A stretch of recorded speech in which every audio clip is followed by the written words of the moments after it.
The CPS. Straight out of family court. Crazy motherfucker named Punisher. From the gang called Parents with Attitudes. When I'm called in, I got a warrant check. But these CPS bitches still try to snatch kids. Yo, fuck the CPS coming straight from the underground. A family man get respect in my town, but these caseworkers hate when we stand up proud. Snatching kids for quotas, yeah, that's how they get down. Searching my house without a warrant in hand.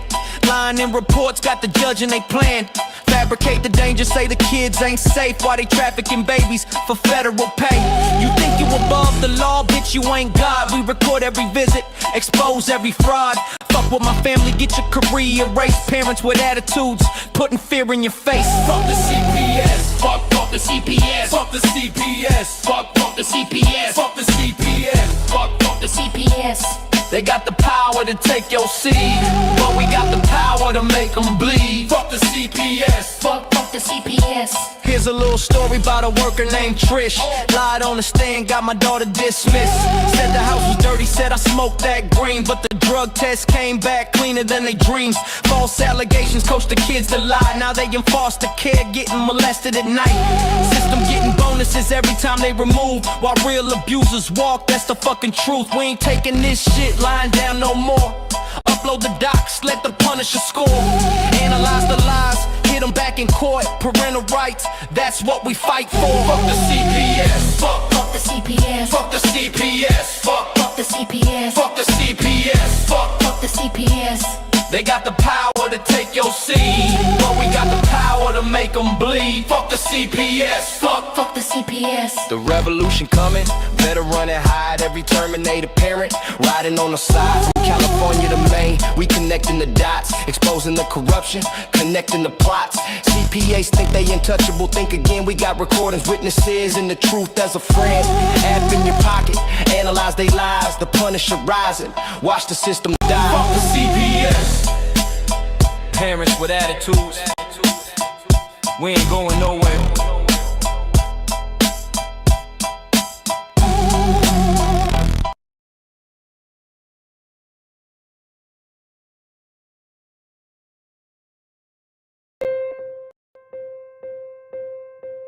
In the heart of our great nation, where the strength of our communities is built upon the foundation of strong and loving families, an urgent crisis is unfolding.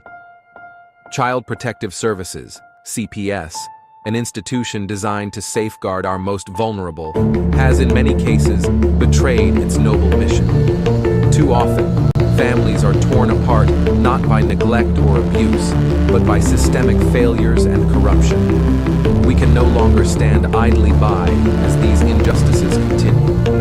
We are here to give a voice to those who have been isolated, to shine a light on the corruption, and to rally our fellow citizens in this critical fight for justice. Every day, countless families are caught in a web of bureaucracy and abuse of power, their lives disrupted and their bonds shattered. Children, who should be nurtured and protected, are instead placed in situations that can be just as, if not more, harmful than the circumstances from which they were taken. Parents, often bewildered and powerless, face insurmountable odds as they fight to reunite with their children. This is not the America we believe in. We cannot allow these injustices to persist. Our mission is to educate, to inform, and to inspire action. We promise to bring you daily updates on CPS, exposing the truth and fighting for reform. We must remember that the future of our nation depends on the strength and unity of our families. By standing together, we can hold CPS accountable and ensure that it fulfills its true purpose, protecting children and preserving families. This is a fight we must not and will not lose. We are committed to saving our families and securing a brighter future for all. The road ahead is challenging, but with your support, we can make a difference. Together, we will bring hope to those who have lost it and ensure that justice prevails. Let us unite with unwavering resolve and a sense of patriotic duty to safeguard the integrity of our families and the future of our nation.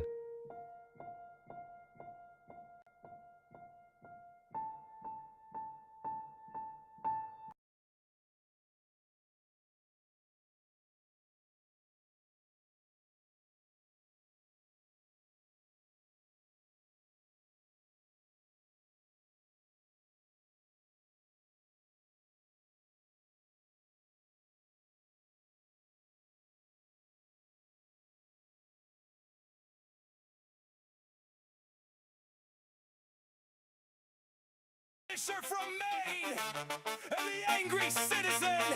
You're listening to Tiff and the Punisher with the angry citizen. We fight CPS corruption. We free America. Can we stop the kidnapping of our kids?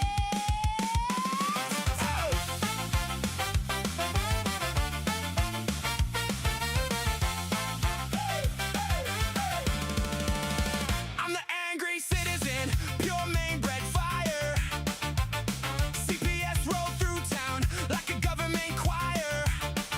We're just here to help, they said with a smile. Then they took the kids and drove off in style. I said help, you call that help?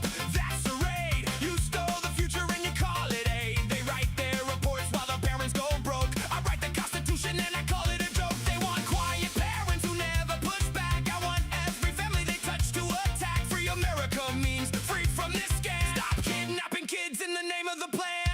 Tiff from Virginia and I don't do soft talk. They showed up with clipboards and that fake gentle walk. Tried to tell me my kids weren't safe in my care. I said safer with me than with y'all anywhere. Brought me a stack of papers thicker than sin. I handed it back and said this is where you begin to lose. Because I know what you really do. You break families down, they call it brand new. CPS loves a crisis and a signature line. But I love my kids more than their overtime. You don't get to play savior while you cash the check. We're free in America, one rescued family next.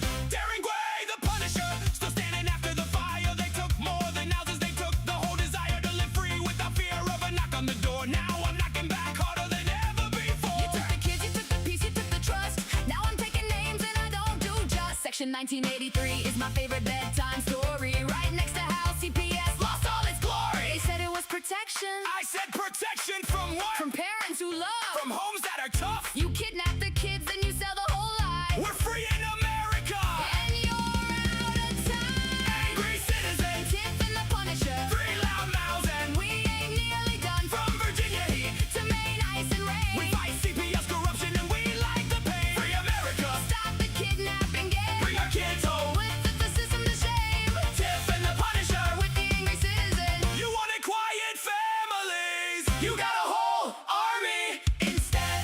You took the kids. Where's the damn proof? You took the kids, now we're telling the truth. You took the kids and you still want applause. Receipts on receipts. Now the whole country knows. Constitution in one hand, kids in the other. Angry citizen, Tiff and the Punisher. three loud mouths and We ain't nearly done. from Virginia heat. To Maine, ice and We rain. fight CPS corruption and we like the pain. Free America, Stop the kidnapping game. bring our kids home. Put the system to shame. Tiff and the Punisher. With the angry citizen. You wanted quiet families. You got a whole army. Instead, Still here, still mad. still free in America. Still stopping the kidnapping of our kids. Tiff and the Punisher. With the angry citizen. Ouch! And yes, the cats are still judging. CPS. Out!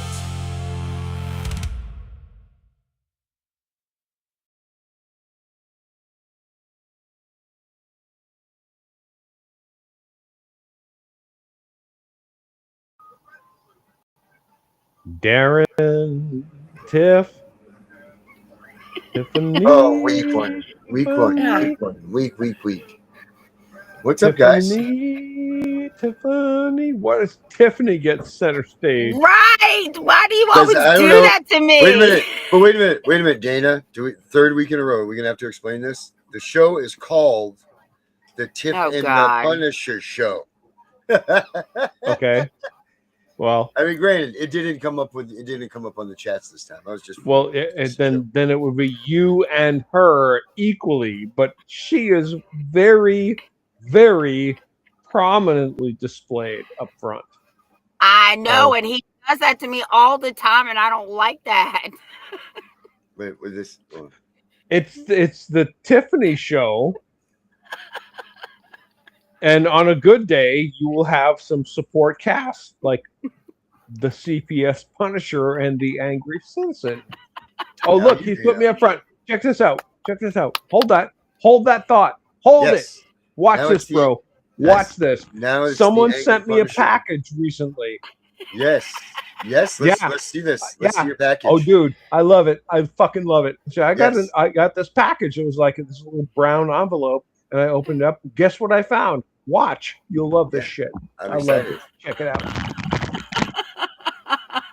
Angry citizen. Angry citizen. It's upside, Upside down. down. Still upside down. Eventually, I'll get it. There it There is. you go. There you go. Look at that. Look at that. Oh. Oh my God.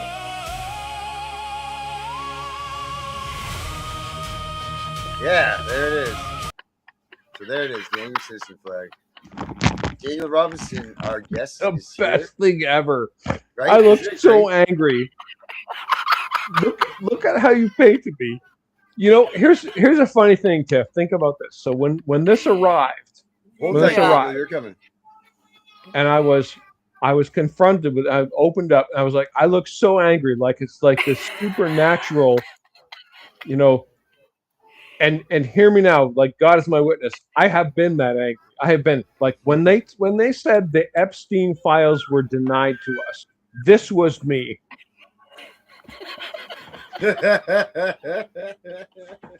Legit.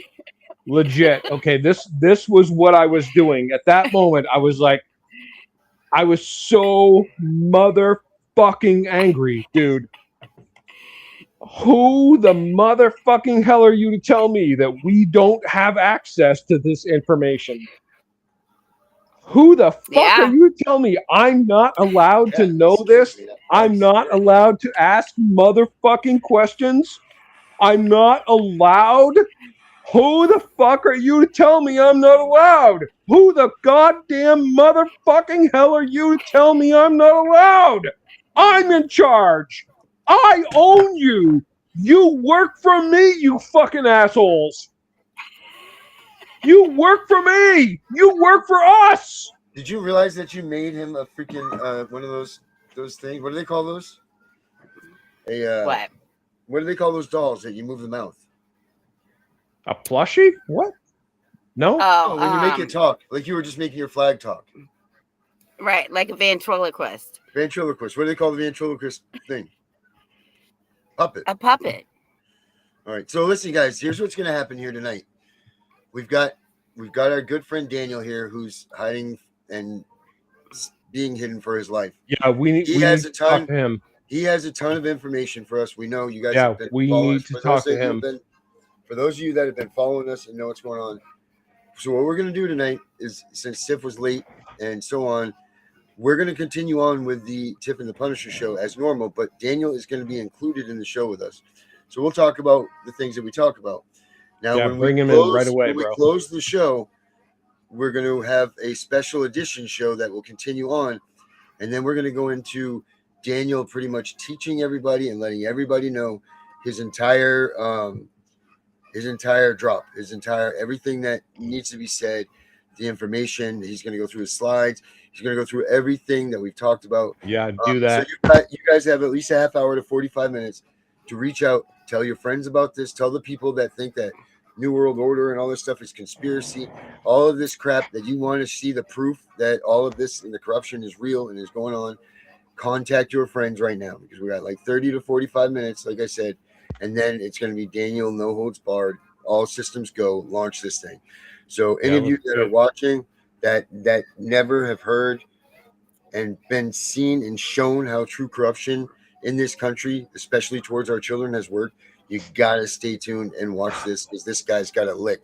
The only other thing that I wish that I could even bring close to this was to bring our friend Fostering Reality in and see if he could talk with Daniel in tonight's episode too.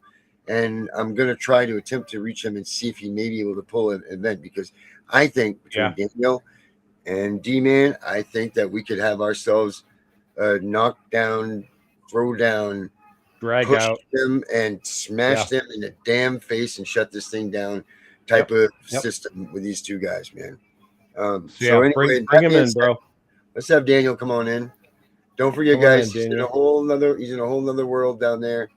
And listen, we can make light of things, we can joke about things, but the threats on his life, the hiding, all of this stuff Very, that's going very on real. is very real. Very Right? real. Yep. It's true. It's true. Daniel, welcome.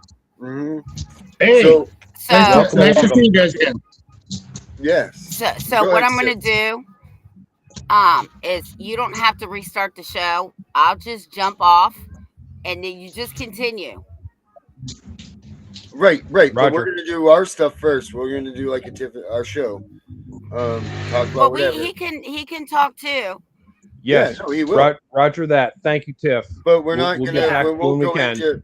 We won't go into his Right. charts and stuff. We're just gonna continue on with like we normally would do for Tiff and the Punisher show. Right. Yeah, let's. And then when you That's kick fine. out, bring when on you our kick guest. out, you kick out, then we will. We'll continue with the Daniel stuff. But Daniel, Yeah. what's up, buddy? Bring on our guest, Daniel. Go ahead, bro. You got Chilling. the stage. Chilling here in South America. What's the temperature down there in South America?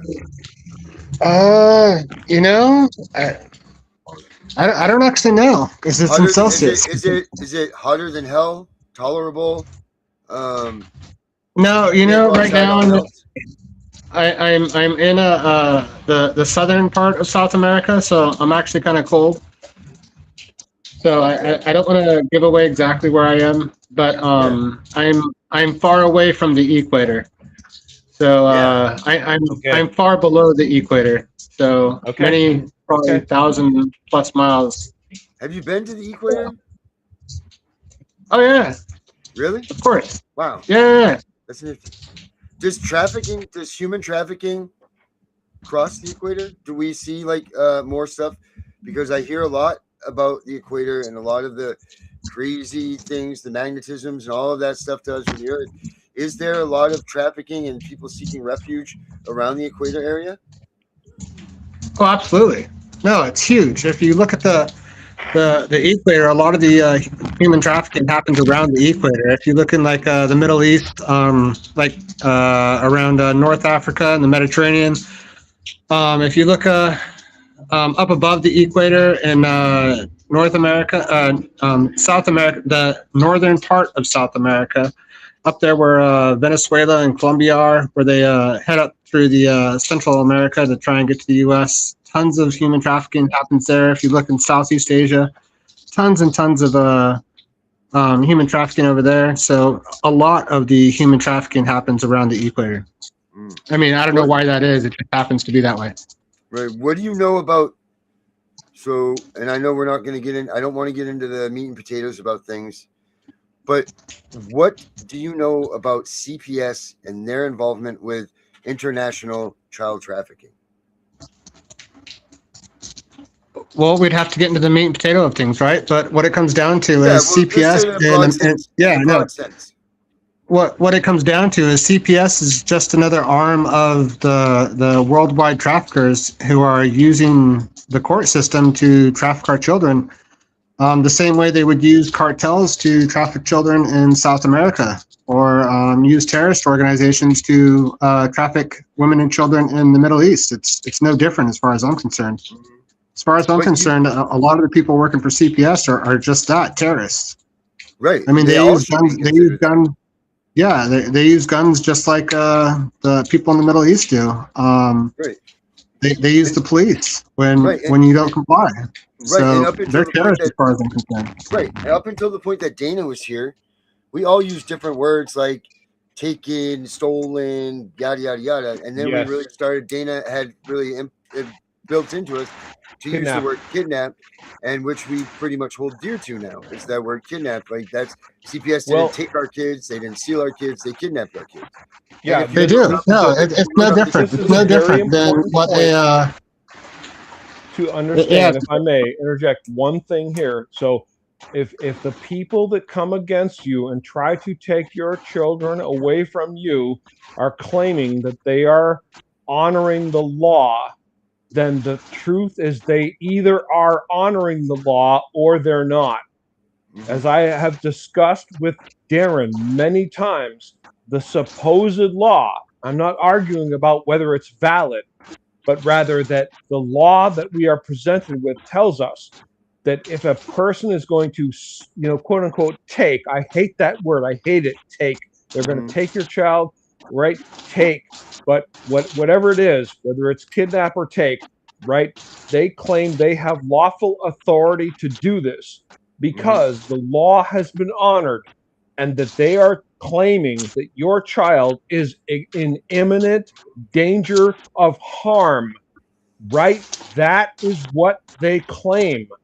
And we, the people, have to anchor ourselves in fact and claim that I do not accept their authority in the first place. But even if I did, they would have to prove that their claim is valid.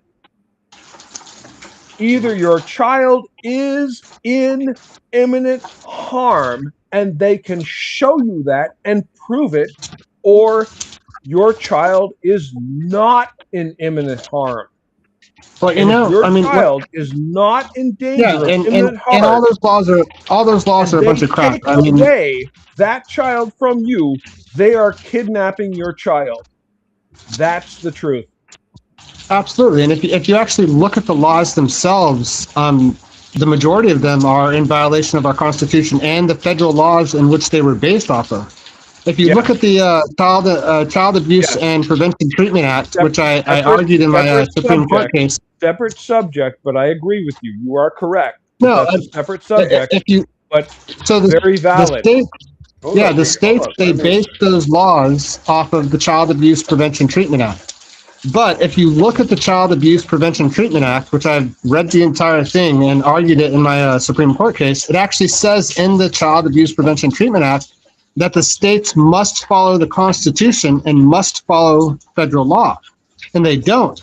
So when the states enact those illegal laws saying that your child is in imminent danger and harm, they remove the portion of the Child Abuse and Prevention Treatment Act that states that they must follow the Constitution and must follow federal law. So the laws that they've enacted are in fact illegal. So they're not valid. They're not real laws. Agreed.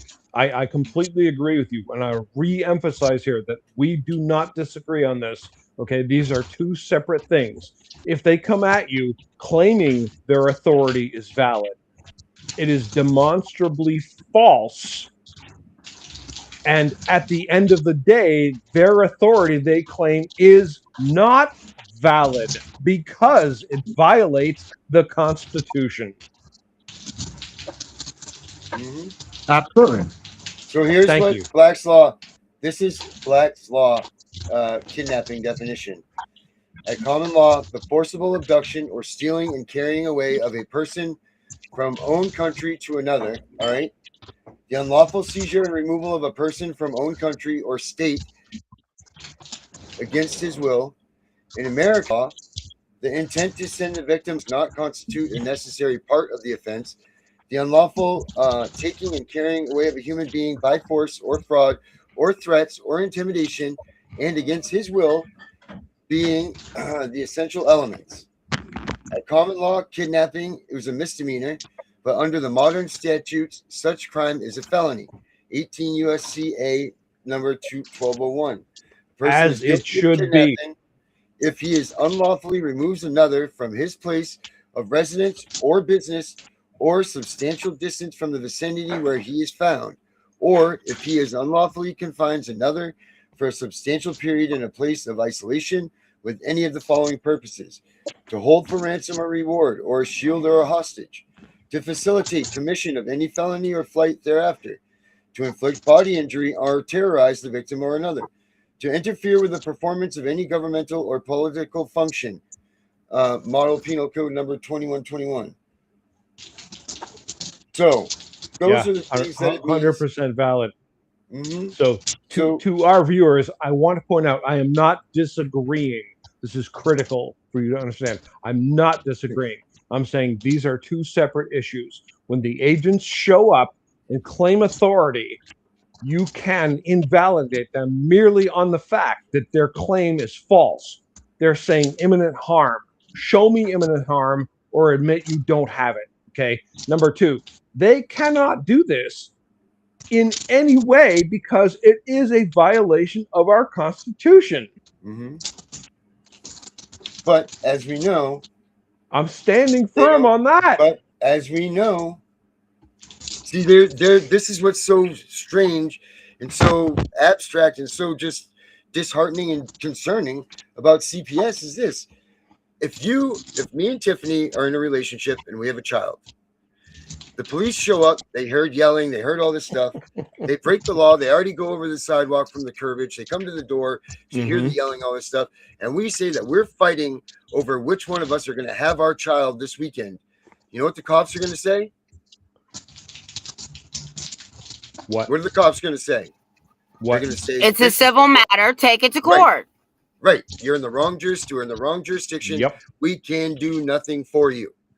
Yep. But now we are in a country where because some caseworker who doesn't know jack shit about anything can call up these police officers, gain their jurisdiction to come to that home, not only recommend what happens to this child, but forcibly grab them and remove them. Yep. Kidnap. But when it's two children, when it's two parents fighting over this, they have no jurisdiction. They have no problems there. They have nothing there. Because we, the people, have taken a back seat. That our rights. No, it's because they don't get paid. It's because they don't get paid. So when they come to the two parents who are fighting over, whose weekend it is, they're not going to make any money off of that. That's why they send you the family court system, which is where they make money off of that disagreement and that argument through all their service providers and through the court system. So the police don't get paid to settle a dispute between two parents over whose weekend it is. Yeah, it has nothing to do with the law. It has to do with money. Right.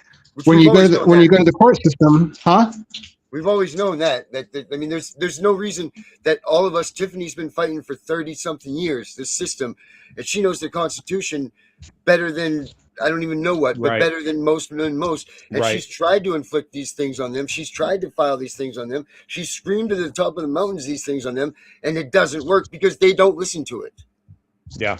Yes, because they don't get paid. And so, I called the detective. I called the detective at the Hilo, Hawaii Police Department not too long ago, and I wanted to file some charges against my ex-wife.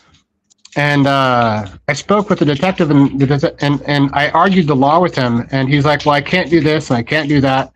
And I'm like, "But show me where it says that in the law that you can't do this or you can't do that." And he's like, I can't show you in the law. And if you have a problem with that, you need to take it up with the Attorney General, with the state Attorney General. Yep. And I mean, what it comes down to though is they're not making any money. They only do it if they can make money off of it. You are right. And that comes, and I don't want to get into this right now, but that comes from what? It comes from no true bill or a true bill. Like there's those things back too. But nonetheless, it's about the money.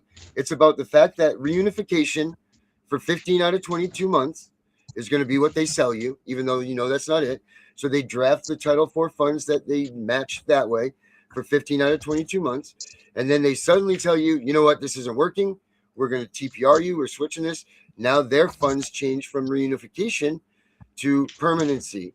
And then once permanency, that's a short, brief period of time. But I believe it's like 3 or 4 months that they get the money for that. And then it turns to their incentivized adoption.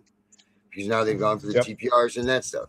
So out of all the money, it's 2 years. It's 2 years of very easy to show how this system is going to work, how it's going to work for you. Like we said the other day, Tiff and I had to come to Jesus with all of our listeners. We said, listen, we're sorry to tell you this, but if CPS has your children, the chances are you're not getting them back. Yeah. You're not getting them back until at least... Which is why we need to start exercising our Second Amendment rights. I'm sorry. Thank you. Right. Well, I agree with that. But it's not until you get to your appeals process that you actually even stand a chance of using Constitution, Bill of Rights, all of these cases that everybody so gracefully talks of. None of it matters. And that's if you're in a state. That's if you're in a state that actually follows the law to some degree. in the state of Hawaii, they still don't care in the appeals court and in the state Supreme Court. I know that because I've been to both of them multiple times. And in both cases, they use illegal civil law to outweigh your constitutional rights, which is, a violation of the law. Hawaii is the most obviously unconstitutional state in the union. I know this. I've had exposure to that particular issue. So you are absolutely correct. It is absolutely reprehensible. And we, the people, need to unite and demand accountability. Absolutely. Hawaii is on the forefront, dude. I have several podcasts on my live stream YouTube about Hawaii, about Lahaina. And everyone in America should see them because Hawaii is almost the epicenter of America. The Hawaii State Supreme Court just recently told the U.S. Supreme Court to go take a leave. I mean, they're openly and blatantly saying we don't follow the Constitution. I mean, the state Supreme Court is literally telling the U.S. Supreme Court, we don't care what you say. We don't care what your laws are, what your presidents are. We're going to do what we want. Hold them accountable. But they all have always said that, and that's why we tell everybody and we emphasize so much to use them. If you're going to use the Constitution, use your state's Constitution against them. Because they don't even follow their own Constitution. In the state of Hawaii, they don't even follow. In the state of Hawaii, they don't even follow the state Constitution. Yeah, and they don't care. They just do whatever they want. Hawaii, the people of Hawaii need to come together and hold them accountable for that, and they will or they won't. That's the truth. But how many people are in Hawaii? I mean, 10. No, there's like 1.2 million. As constitutional Americans and say we are constitutional Americans, and we insist. The problem with that is the people of Hawaii are a very agreeable people. All of their elected servants. Yeah, no, I mean the problem. Go ahead, Daniel. The problem with Hawaii is it's a Pacific island.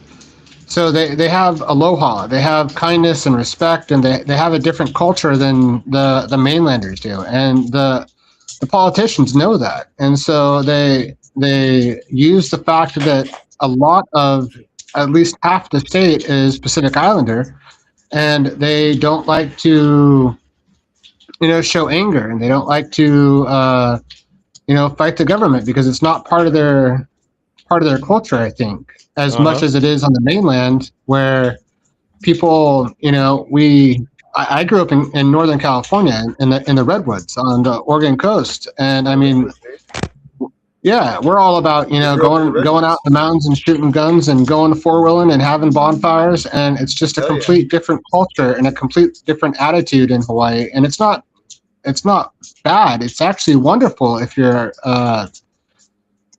there. For the people are wonderful. They're amazing people. They're kind people. They're loving people. But the politicians use that against them. Yes. So that's terrible. And such a sold out state. People don't realize how many tragedies have taken place in Hawaii either. Like those people are like sewn together by the heart. Like so many tragedies have taken place that they've all had to mend and grow together. Yeah. Look at Lahaina. Yeah. I mean, there's many, many things that can be said for sure. And, like, how do you take that away from a people? Like they're their own. I understand why they wouldn't take the Constitution over there, because I would think that Hawaii is like, screw all of you. You're how many hundreds of miles away? You don't know what we need here. This is not, a division of England or whatever. Yeah. This is Hawaii, man. I mean, why they're not just like, go away from the United States? They need the same things. They need the same things that every one of us needs, which is a strict adherence to our Constitution and our rule of law and accountability and transparency, and all of us need that. I mean, I go ahead. I think the island of Hawaii was stolen from the native Hawaiians. And I really think that the Native Hawaiian people themselves, not the politicians, I really think the Native Hawaiian people had a lot of stuff right. With their aloha and with their community and with their way of life. And I mean, I don't know. Agreed. What were you going to say? I was going to say No, that the biggest problem is that people fear the government, right? I mean, there's Yes. quite a few of us who do not, and we will take that Yes. stand. Yes. But people feel like it's too big to take on. Scared. Right? Yeah. Right. But here's the problem. If we as Americans don't stand up and say, you all did it wrong, we submitted, we want our government back, and we have the right to do that, you all are supposed to be submissive to us, then we need to tear you down and rebuild you for our purposes and what we need. Hell yeah. And we have a right to do that. And it's enshrined in our Constitution that if you are not serving our purpose, we have every right to take you down, disassemble you, and assemble. Thank you, Darren. Like, you have a duty. You have a duty. Right. And now, honestly, I don't even think that we need to disassemble it, though. I think we just need to follow the law that is there. I mean, the Constitution was pretty perfectly written. What's happened is, a lot of these states have added on to subverted the will of the people with a lot of illegal laws. And it was done purposely. I mean, we're in an actual war for our country right now. People don't understand it yet. We'll talk about it later. Right. 100% agree. Daniel, what's the CPS presence in Hawaii? What's that like? Tell us about that over there. Oh, it's massive. It's huge. It's huge. And I mean it's massive. Yeah, no, the Department of Health and Human Services in Hawaii, their budget takes up like a third of the state budget, or maybe it's 20% of the state budget. They're getting better. Since I've started this fight, not just me, but other advocates in Hawaii. There's a group called the Malama Ohana Working Group. I'm not affiliated with them. I have to make that clear. They don't like me at all because I'm too radical for them, and that's okay. There's a lot of people that are fighting back because the state of Hawaii is a welfare state. A huge portion of their. What do you mean that the state of Hawaii is a welfare state? Yeah, good question. Qualify that. Well, a huge portion of their budget comes from the federal government. So there's two sides to Hawaii, right? There's two sides to Hawaii. There's the beautiful beaches that they try and show you and they use for tourism, because tourism is like 1/3 of their income. But the other side, the real side, the people that live there, they have a completely different experience. Yes, we get to go to the beach sometimes, but the majority of the people that are living there, the normal people like me and you, are working 2-3 jobs and don't have time to go to the beach. And what it comes down to is the CPS system in Hawaii is it's massive. And I mean, it's just ridiculous because it's not just the CPS system. In Hawaii, it's the CPS system, it's the housing system, it's the medical system. It's all intertwined into one big system. So it's not just CPS. With mandated reporting, it's all becoming intertwined anyway. Because anybody. Well, no, it's not just mandated reporting. They've actually created laws now that they actually meet with each other on a weekly basis. That's what those MOUs are all about, that backup points out and all of that stuff. And those have been around for quite some time too. And so the police, the housing, the medical, CPS, they get together and they throw big parties together. They get together and they have big fundraisers. I mean, it's all one system. So the CPS system is not just a CPS system in Hawaii. It's the entire government. That's why I threw in that whole mandated reporting thing, because now you're getting institutions or persons that were never ever involved in a CPS case with anything to do with a child, like your auto body shop technician now is a mandated reporter. What the hell is that? Where's this guy's credentials to say that this child's being abused? And they're being told that if they don't tell on you, and I'm not saying that this is a real thing, I'm just joking around about that part, but they're being told by the government, hey, if you don't call us up and tell us when, you know, the lady that's getting a new tire slaps her kid in the face, then we're going to penalize you, Mr. Tire Technician, for not reporting. Yeah, no, it's absolutely true. Guys are forced to do it. So like they're making this huge network of tattletales, you know, from all aspects of life that they shouldn't be involved in the CPS system, but they're putting them in there. And not only are they doing that, but because of corrupt Governor Green, who works for Mark Benioff, who's one of the board of directors of the World Economic Forum, Governor Green and some of the other Hawaii politicians have created what they call shield laws, which stop anybody who is part of the system or anybody who makes those reports from being sued. So a secretary for that, you know, mechanic who calls in a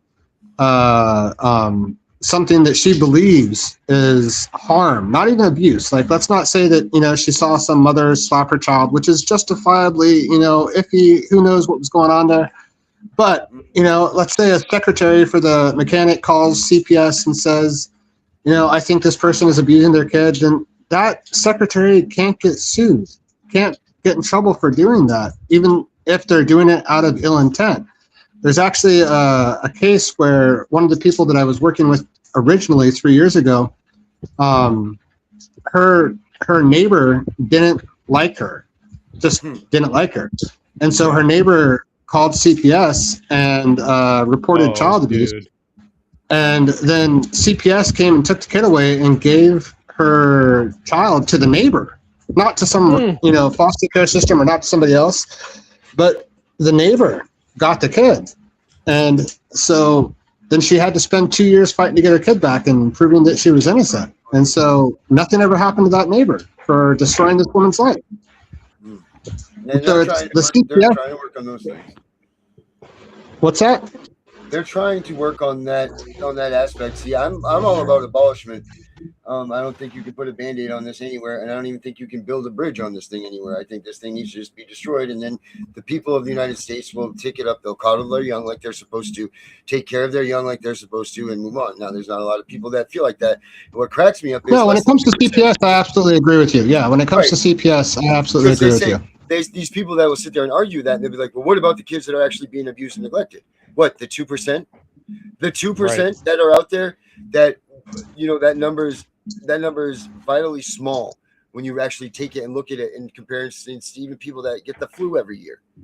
Because you're dealing with false numbers right now of 400,000 kids in foster care per year, right? And what is 2% of 400,000? If I may offer here that the tiny minority of children who are deeply needing help don't get it. Here in Maine, there were at least 3 deaths of children who were viciously beaten to death by their parents with CPS not intervening. They had time to go steal Darren's child from him, but they did not have the time to protect the 3 or 4 that were genuinely in need, that really needed someone to come save them from these horrible, abusive parents. CPS was not fucking there. Well, that goes back to what I said all these years. They are not going to remove children who are really being abused and neglected because they can't sell them to the highest bidder. They're damaged goods. Damaged goods. That's right. 100%. Just like they give the child back to the abuser. And so something I was gonna tell you when you brought up that statistic, 400,000 kids in foster care. So what I'll discuss soon when we go through my slides is I discovered earlier this week that they actually, this is a worldwide event. So there's actually an organization called the International Society of Family Law, and I was looking into them, and they run through their guidelines and policies and procedures that they put out in an annual booklet, family court systems in 68 different countries. 68 different countries. Most of South America, China, India, a lot of Southeast Asia. And so if you think about that, if we look at the statistics, so there's like, last time we spoke, there's like, close to 30 million people involved in this system, the dependency courts, the family courts, foster care. That's about 10% of America. So if you expand that on a worldwide level to these 68 other countries that are also having the same problem that we're having, that people just don't understand or don't know, which we'll talk about later, we're not looking at 30 million Americans. We're looking at like 500 million people that are experiencing this on a worldwide level. That's something we'll talk about later. I'm sorry, I just wanted to bring that up real quick. The numbers are much bigger than what we have discussed up until this point. Yes, they are. Yes, they absolutely. And the numbers that we see are completely false. Like me and Tiff, one night we took it as so much because we would, every couple months we will put it in check, and we get the child a minute saying, the one that we talk about, that comes, all you have to do is do your own math with what they say the national statistics are, and you get that. You know what I mean? Like, it's very simple. But anyway, what we're talking about here is just such a small, minute amount of children that actually need and would require services from CPS, that there's no reason that we as parents in this country couldn't come up with small community groups or whatever to handle business. We don't need a government group coming out and trying to infiltrate our systems again about how to raise a child. It doesn't need to happen. No, of course not. But I mean, that's part of the what we'll talk about later. It has nothing to do with what people need. It's part of the new surveillance state that they're instituting around the world in order to crack down on the populations, take control of the populations. But that's something we'll discuss a little later. It has nothing to do with what we need or what the kids need. It has to do with what the billionaires want and what they're trying to do to us as a population as a whole. Hey, no, get off my seat. Hey, move. Sorry, I'm outside in the rain. It's pouring down here in South America, and good. The only internet connection I have is under a small yawning. Huh? Yeah, we appreciate you. Did you just get muscled out of your chair? No, one of the local dogs came and sat on my chair when I stood up, and so I had to lead the dog off my chair so I have a place to sit. I don't mean to laugh. But Jesus Sorry. No, yeah. Darren. Yes, sir. Yes, ma'am. I'm gonna jump off because the baby's crying. Continue the show. I'm gonna try and watch it. And thank you for coming on again, Daniel, and be safe. And I'll talk to you guys on Monday. All right, guys. I'm actually gonna let's do a quick 4-minute break. Let's do a 4-minute break. I'm gonna play a video real quick, and then we'll come back. How's that sound? Sounds great. All right, cool. Everybody, stay tuned. We'll be back. So don't leave when you see this stuff playing. Just sit tight, and we'll be right back. All right, everybody. So stay tuned for the good stuff.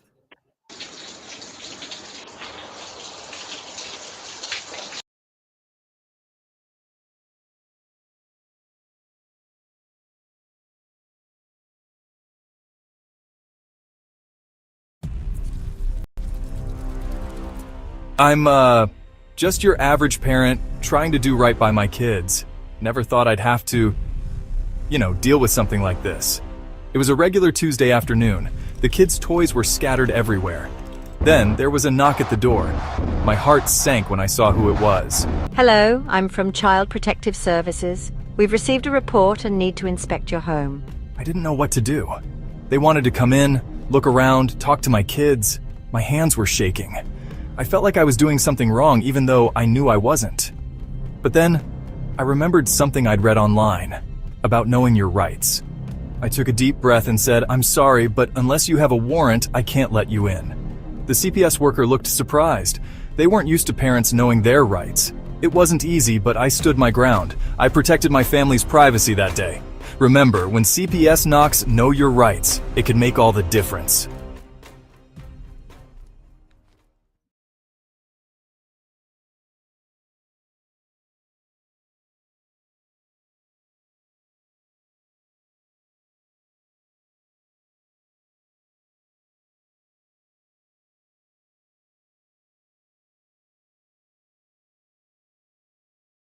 Maine?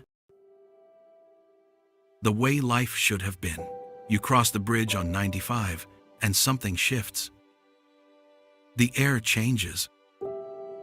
The world slows down. This is the land that built legends. Where Joshua Chamberlain held the line at Little Round Top and saved a nation. Where Stephen King dreamed up our darkest fears from a Victorian mansion on a quiet street. Where Paul Bunyan still stands tall in Bangor, watching over a city that once roared with industry. Where Belgrade lakes shimmer gold at sunset. Where the Nubble Lighthouse has guided sailors home for over a century. Where Katahdin rises above it all, from first light to last. But something happened to Maine. Funtown is silent now. The lobster boats rot in the harbor. The streets of Portland are lined with tents. And thousands of Maine families have been torn apart. Not by tragedy, but by a system that profits from their pain. The money keeps flowing. The budgets keep growing. And the people of Maine keep asking, what happened to the way life should have been?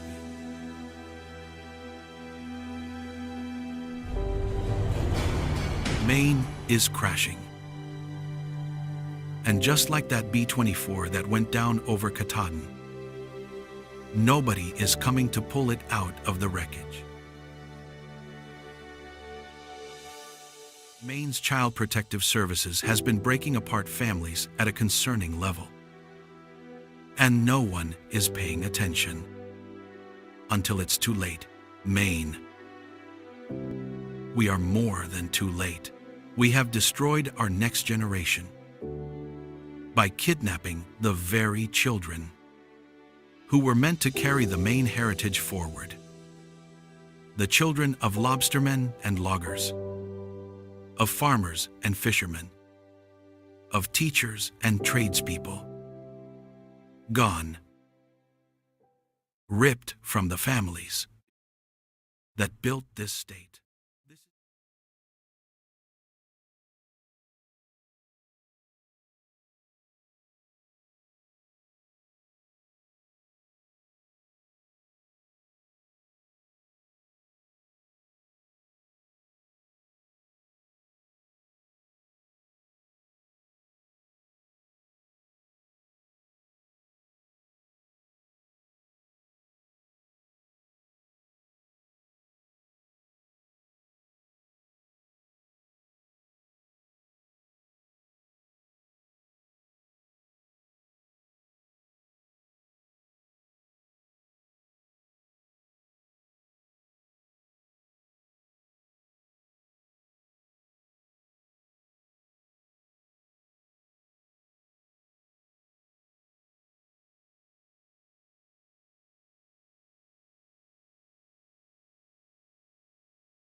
Holy shit, I just had that whole spew and none of it was even said out loud. Correct? No one heard me, did you? So what I said was this. Please make sure that tomorrow night you guys check out Maine Matters with Dana and I. Just because the show is about Maine, make sure that you watch it, because it doesn't mean that you can't and won't understand what the situations are, because all of the situations that we've talked about up until now can be used in your situations if you're from a different state as well. They're all very, very similar situations, if not the same situation in every one of these states. So make sure that you guys check it out. Tell a friend, tell all kinds of people about it. We're excited to do it, and I know that that's that. But for now, we are back with the Tiff and Punisher show with an Angry Citizen. We got Jim Brabson here with us, and we also have our brand new, really good friend, Danny Robinson boy, back here, and he's about ready to tell us listen, guys, get the popcorn, get a soda, pack cigarettes, tell the neighbor to don't pound on the door, tell the babysitter, stay a little bit longer, watch the kids, whatever you got to do to get your undevoted attention for the next 45 minutes to an hour. I suggest that you highly do it. If you're serious about finding out about what is going on in this whole country, this whole world, the kidnapping of children and how it relates and all that, then I suggest that you get ready because you're about to learn it now. So tell everybody, shut it down. You need to learn some real stuff here. So Daniel, how are we, my friend? Hey, how are you? We're good. Good to see you again. Welcome back. Good to see you. Yes. I'm hoping that Becca here is right here with the charts. I believe that she is. But Daniel, we're gonna start this as like not a refresher, but a refresher. Why don't you just start this like I'm a 3-year-old that just learned about what you're gonna say, and we start right from here. All right. Before I start this, I want to say a couple things. One, I'm not against the central banking system. I'm against corruption and the corrupt individuals using it. And you'll understand why I say that in just a little while. Two, I am a constitutionalist, and I believe in our country and I believe in our constitution. I'm fighting for our government. I've spent the past 20 years doing research on corruption around the world and everything I'm about to tell you. And I've seen it firsthand in countries all over the world. And through that, I put together the 10 slides that we're going to go through here in a couple minutes. And I'm trying to educate the public on how to fight back and how to take their lives and their children back, and give them an education on exactly what is happening, so they understand on a fundamental level who exactly it is they're fighting. And with that said, I also spent 20 years building a life. And when I was 20 years old, I went to a mental hospital and I was declared mentally incompetent. And after that, after I got out of the mental hospital, I decided I wanted to make change and I wanted to fight the system. And I wanted to make worldwide change, which is why I spent the next 20 years doing research on the system. But after I got out of the mental hospital, I learned how to control my symptoms, and I learned how to live a normal life. And I went to college, became a nurse. I spent 10 years going to university. I had 2 associate's degrees, one in biology, one in nursing, a bachelor's degree in nursing, and I spent 3 years going to family nurse practitioner school, becoming a family nurse practitioner. And I spent 3 years traveling the world as a human rights activist and a humanitarian, and a short time working as a Christian missionary. So it wasn't until I hit the family court system that I had some issues with the system, and I had my children ripped away from me illegally. But in the 2 years I fought the family court system, even as a mentally incompetent man, I was found to be a fit parent by a judge himself, who said in court on the record that I am a fit father who deserves to have custody of my kids. And I actually beat a restraining order that my ex filed against me that was nothing but false allegations. I had a trial for that, and I was found innocent of any wrongdoing with prejudice, meaning she couldn't file the restraining order against me again. And it wasn't until I filed my second U.S. Supreme Court case exposing everything that I'm about to tell you, that 2 weeks after I did that, they illegally filed another restraining order against me based on false allegations. And then they dragged me across the courtroom half naked and threw me in a jail cell to try and punish me for exposing all this. And that's when I left the country, and I've spent the past year and a half living in South America, living deep in the Amazon rainforest for most of it, living with indigenous tribes and living in small towns, hiding from the U.S. government in Hawaii, based on 3 years worth of threats to my life and threats to my children, and being told that I was going to be thrown in a volcano, and being told that my children were going to be put in foster care and raped and abused and murdered, and having my career destroyed and having my life destroyed. So With that said, everything I'm about to tell you, I've actually used this information to get results. So in the past 3 years I've been fighting this fight, the number of children taken from their families has dropped by 60%. And that's not just because of me, that's other people in Hawaii who are fighting the system too. But the state of Hawaii used to take about That's a Hawaii number? Hawaii number. Yeah, Hawaii. The Department of Health and Human Services in Hawaii, the Child Welfare Services, CPS, they were taking on average about 1,000 kids per year, and that number was growing every year by about 100. And since I took up this fight, along with others, of course, not just me, Hawaii this past year only took 400 kids from their families. Congratulations on that. So, yeah, well, it's not just me; it's a whole group of people that are fighting the system in Hawaii. Part of that group. You're part of that group. Yeah, we're part of that group. Yeah. Yeah, and recently I was debanked, and because I'm exposing this information about the banking system, and they took my bank account away and put me in a really bad situation for a couple of weeks. And so I sent I'm not going to tell you which bank it was, but I found the email address of the board of directors of the chief legal officer that sits on the board of directors of my bank, which is an international bank. It's a massive bank. And I sent that chief legal officer an email telling him, hey, look, you guys are going to debank me, then I'm going to essentially shut down your bank and get your board of directors arrested for insider trading. And within a couple days, I was contacted by the bank who now wants to clear up all the issues and get me back on track. So this information that I'm about to give you actually works. I've used it myself. I actually got a judge reprimanded in the state of Hawaii for exposing her corruption.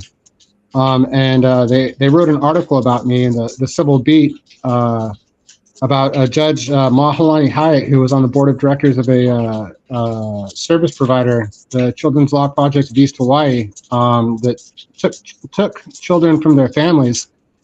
And she was reprimanded by the the Commission for Judicial Conduct in the state of Hawaii.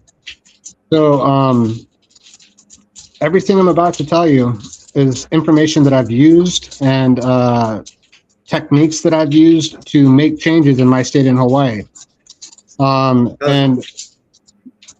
go ahead. This is cool. This is cool because we all sit around and we squawk box and talk about what could we do, what can we try. These the things that you're about ready to tell everybody have been. I'm not going to say that they're 100% foolproof and tested, but they have been tested. They have been used. They have some level of success to them.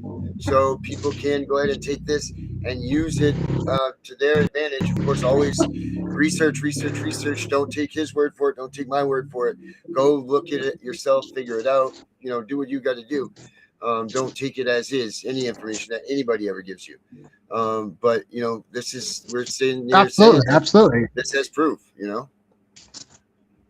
So yeah, no, research everything I'm about to tell you. I've spent 4,000 hours researching it. So I mean, I know it to be true, but everything I'm about to say, go look it up. Don't just take my word for it. I mean, you can see all this stuff. It's all public information if you know how to find it and know where to find it. But I mean, like I had 11 different judges recuse themselves from my cases. As far as I know, I've never heard of another parent who's had 11 judges recuse themselves from the case. I mean, it's got to be some kind of record because of this information that I'm presenting, because the judges didn't want anything to do with me because I'm exposing their corruption. So this information works, though. With that said, if you want to get into it, I have a set of 10 slides that I put together with the help of another parental rights advocate. And those 10 slides, they show you exactly what I'm talking about and how to use that information and what exactly it is that we are fighting as a group. And if you want to start with the first slide, we'll start at the bottom, which is, family court, and CPS and the people that we are fighting individually on a day-to-day basis. Can you pull up that first slide? Yeah, I'm waiting for, I believe that, did you not send them to our lady Becca there, right? I did. She said she sent them to you on your messenger. Okay, so I thought she was going to handle that for him. All right, hold on 1 second. My bad here. I was busy doing something else at the time. So here we go.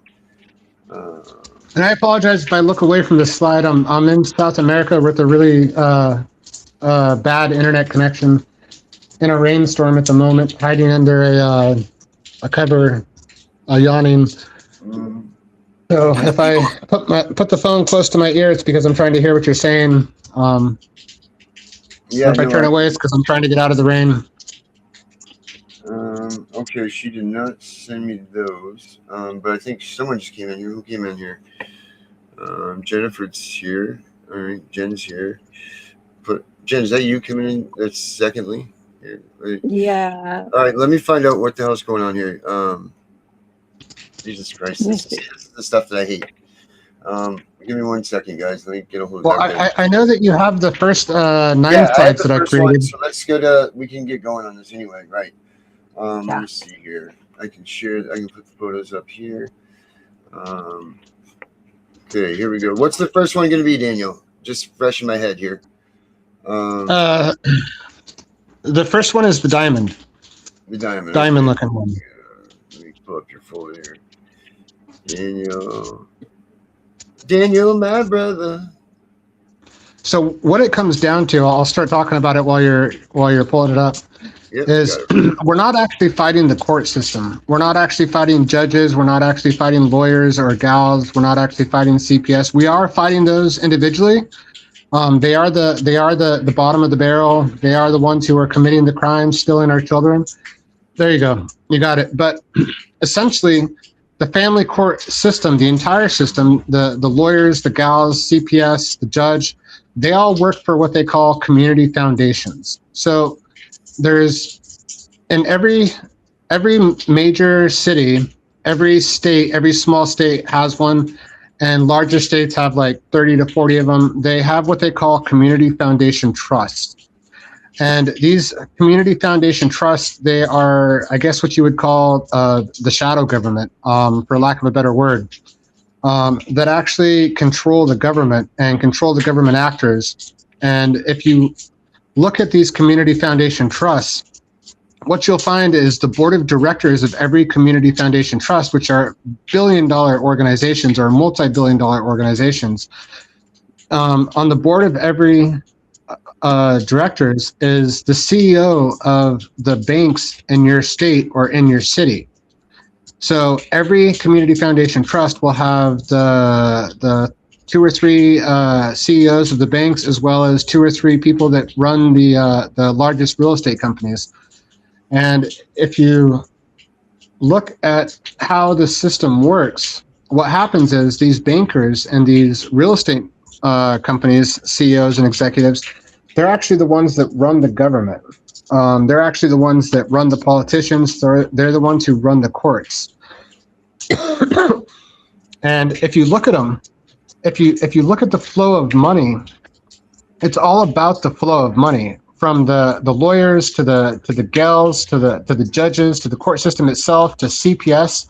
All the money eventually flows into trust funds that these CEOs of these community foundations control.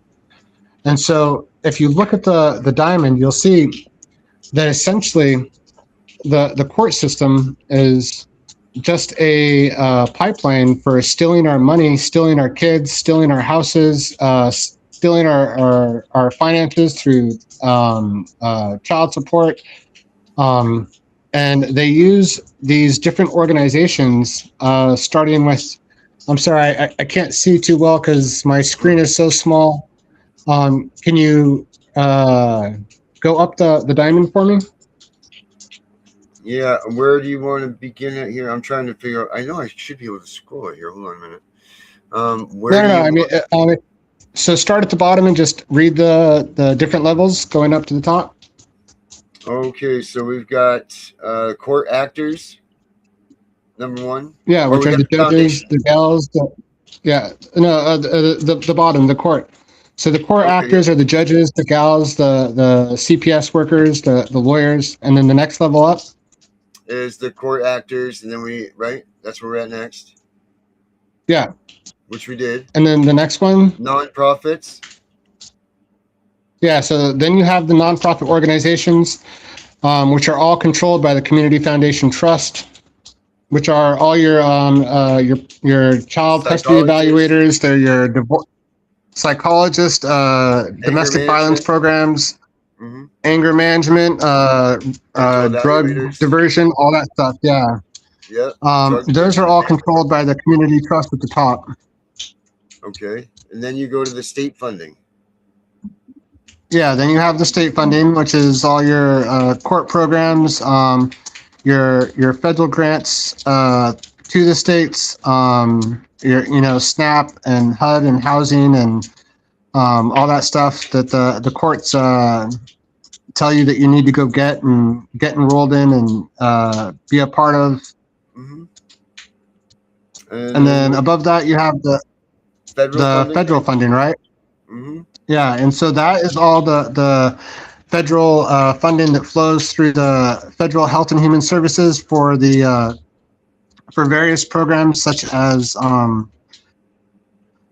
domestic violence providers to the community, the nonprofit organizations, the HUD which pays for all those nonprofits organizations, rents and leases on all their buildings for all the programs they run.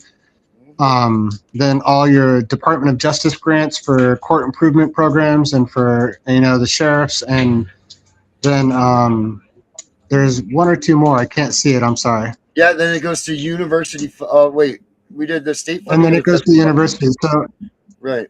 Yeah. So the university are what they call the sub-recipients. So the universities are the ones who actually get the money for the state grants from the federal government, and then they put it into trust funds in the banks of the CEOs that run the Community Foundation Trust. And then from there, it gets distributed to the various nonprofit organizations and the various court actors. But if you look at the flow of money from where we are at the bottom in the court system all the way to the top, every part of it flows eventually into the Community Foundation Trust and into the banks of the CEOs that run those trust funds. So it's just a pipeline of money. It has nothing to do with our rights. It has nothing to do with laws. It's just So at the end of the day, everything goes to the Community Foundation Trust. Correct. And at the end of the day, it goes into the banks of the CEOs that run those Community Foundation Trusts, which get paid handsomely by the various nonprofit organizations for handling their money. So that top tier, is that top tier the Community Foundation Trust? Is that what we that top tier is the Community Foundation Trust, correct? Right, but is that what we dare say call like the Rockefellers and these different groups, these different elite groups that are out there that are controlling everything? Well, that's them at a local level. So, I mean, the Rockefellers, the Rothschilds, they control all this, but they control it on an international level. At the community level, community level, it's controlled by individual trusts that are eventually controlled by them. Yes. So, because I just want to clarify for everybody that's watching here, the way that this board is set up. So you're saying that the foundation where the money starts, the families go into the courts, and then some way or another, the money trickles to these actors that are at the bottom. Then how does this money, then this money is used by going to the services that they're telling you, all these people together that combine say, oh, they need this, they need anger management, they need this. So now that money flows into this, the services that you are to take care of to get your children back, right? And then correct their money, which is all funded by the federal government. Right. So this is where I get a little confused here, and maybe someone else is too. I don't know. Maybe I'm just slow, but you have this money from the nonprofits now flowing into the state funding. How does that make that leap? I'm sorry, say that again. You have the nonprofits money now going into the state funding. How does it get that leap? Because to me, I'm thinking that these nonprofits are now getting these dollars and they're putting it into their own programs, or they are putting it into their own programs. Right. So if you look at the system, so the Community Foundation Trust at the top, I'll explain it in the next slide. They create all these nonprofit organizations in order to control the state, in order to get politicians elected. And I get that. So how does their money turn to the CPS budget, to the court grants, to the judges' salaries, to the sheriff's department, to the state programs and initiatives, and more? How does it turn into it? Yes, because we're supposed to follow the money, right? So you have it right here going to the psychologists and anger management, parental evaluators, and abuse, but then it says goes to the state funding. How does that money jump from nonprofits to the state funding? Well, no, it goes down into the nonprofits, but it's illegally doing so. It shouldn't be it shouldn't be going to these organizations, because these organizations set up illegal laws in order to purposely defraud the federal government. So this is all a bunch of fraud. Right. So should we not be all of these nonprofit organizations. So shouldn't the federal funding and state I'm funding? sorry, I'm outside and a car just pulled up and is blaring their music, so I'm having trouble hearing you. Right. I just don't want anybody confused about this. I don't want anybody to have the misinformation or anything, including myself. Should not this begin with the federal funding flowing up this chart? Then, because how does the nonprofit money turn into 3 state funding? How does this flow from the nonprofits go to the state funding? How does it go from? Because it's all held in trust at the banks, right? It's all held in trust at the universities, right? And so all this money, it's illegal. It's a scam. It's a setup. So these nonprofits were set up specifically in order to elect politicians, in order to steal our money, in order to steal our children illegally, right? Which is what I'll explain in the next slide. Right. But this is why I want to just clarify on this diamond. But you have the nonprofits putting their money into the CPS budget, to court grants, judge salaries. That's a big part of money from these groups that are collecting money for profit secretly and disposing of it at their will. How is this flow from the nonprofits going into the state funding? It doesn't go into the state funding. It goes from the state funding to them. Okay, so the money. So the diamond should be a little bit reversed. We should put these state funding and federal funding to the bottom of this, and then show the money going up, right? Like this is where I'm confused. Is this 3 and 4 should essentially be 1 and 2? Sure. Do you know what I'm saying? Because the money comes from. I know what you're saying, that the money starts with the judge and the dependency court and all of this, and I know that it's here. But then the state funding and the federal funding.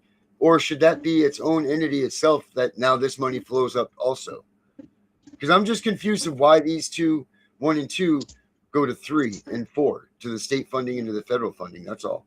And everybody else that's watching, No.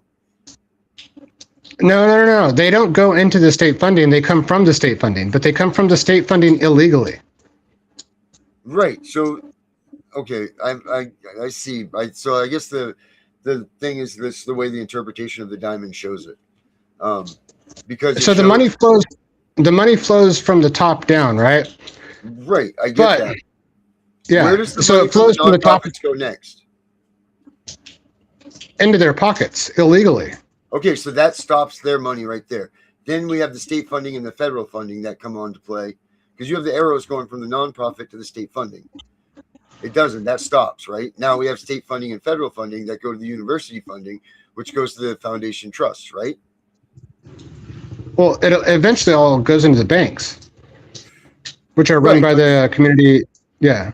Right. So to clarify, so the judge and family dependency court goes to the court actors, then to the nonprofits. That money stops there. That goes in their pockets.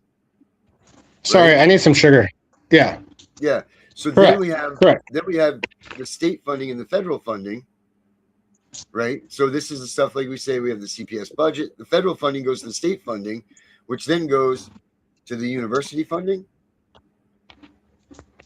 No, all the money comes down from the top to these programs, to these nonprofits. But it shouldn't be, because these nonprofits are acting illegally. They were illegally set up by the Community Foundation Trust in order to illegally steal money from the federal government and steal our children. Right. I understand all of what we're saying and how we do this. I'm just trying to understand the diamond itself. because you show the arrows from the nonprofits going into the state funding. No, it comes from the state funding down to the nonprofits. I'm sorry, I can't see it right now, and I can't see exactly what you're talking about because I'm. Okay, I get it. I just, like I said, I don't want people to be confused saying that the nonprofits are funding the state funding and then the federal funding. That's where. No. The nonprofits are getting their funding from the state and federal government. So essentially, what I explain in the next slide is these community foundation trusts. They essentially start anywhere from a couple hundred to a couple thousand nonprofit organizations illegally using loopholes in the law that then they write out the federal and constitutional protections that should be protecting us in order to feed us into the system by violating our rights. So essentially what these community foundation trusts have done is just create 1,000 different illegal organizations in order to steal money from the government, which then goes into their pockets. I mean, the nonprofit organizations, if you look at it, they all have state actors and their family and friends who are sitting on the boards of all these nonprofit organizations. So in the state of Hawaii, if you look at like an organization like the Kuakai Mediation Center, which is a service provider of the court where they send you for mediation, my judge, his wife was sitting on the board of directors of that organization, which is illegal. I mean, so essentially they're just taking the money from the federal government and putting it into their own pockets in these nonprofit organizations, right? Right. Yep. So I got the second diamond up now, the following the money one. Maybe this will clear up. Maybe this one is more relative to what we're trying to say, shows it a little bit better. I think that was just a confusingness in that first diamond, Daniel. I know exactly what you're saying with the money. That diamond just showed money going from nonprofits to the state funding, and that's all. I just don't want anybody out there giving misinformation. That's all. But now we're at the diamond number 2, following the money. So we start at the banks, right? Foundation and trusts at the top of the diamond, correct? Correct. And then we floated, which then goes to, sorry about that. Hold on a second. Sorry, people don't realize I'm on a podcast. So now we go into, let me get back to that. Sorry about that. So we go to the state start nonprofits using federal grants. And then number 2 is mostly compliant, but must follow federal law. Correct. And then number 3 is they keep grants under $750,000. Let's talk about that. What do you mean by that? So if they keep the grants under $750,000 and they don't get audited by the federal government, they don't get audited by the IRS, they don't get audited by Health and Human Services, they don't get audited by the Department of Justice, they don't get audited by anybody because it's under the $750,000 threshold. However, once they get that initial small funding, like say $500,000, then they start getting other revenue streams from other departments and other federal agencies that allow them to make as much as like $5 million per nonprofit. Holy smokes. That's supposed to be a nonprofit. It's supposed to be a nonprofit, yeah. But then they'll hire social workers that get paid through the Health and Human Services. And then they'll hire domestic violence specialists who get paid through, Health and Human Services. And then they'll petition the Housing Urban Development, which will pay for their rental, their lease on the property, or will buy the property for them. So, and then they'll get money from the Department of Justice for court improvement programs, which will pay them $50,000 to, work with the court system. So when they get the initial funding of like $500,000 or $250,000, whatever it may be for one nonprofit, like a domestic violence program, then they'll also apply for other grants through other agencies and through other federal partners, and they'll stack their funding from multiple different agencies and allow that $500,000 that allows them to not be audited and turn that into like $5 million. Right. So essentially what this is now I see what you were saying about the other diamond. Essentially, this is one big system of fraud.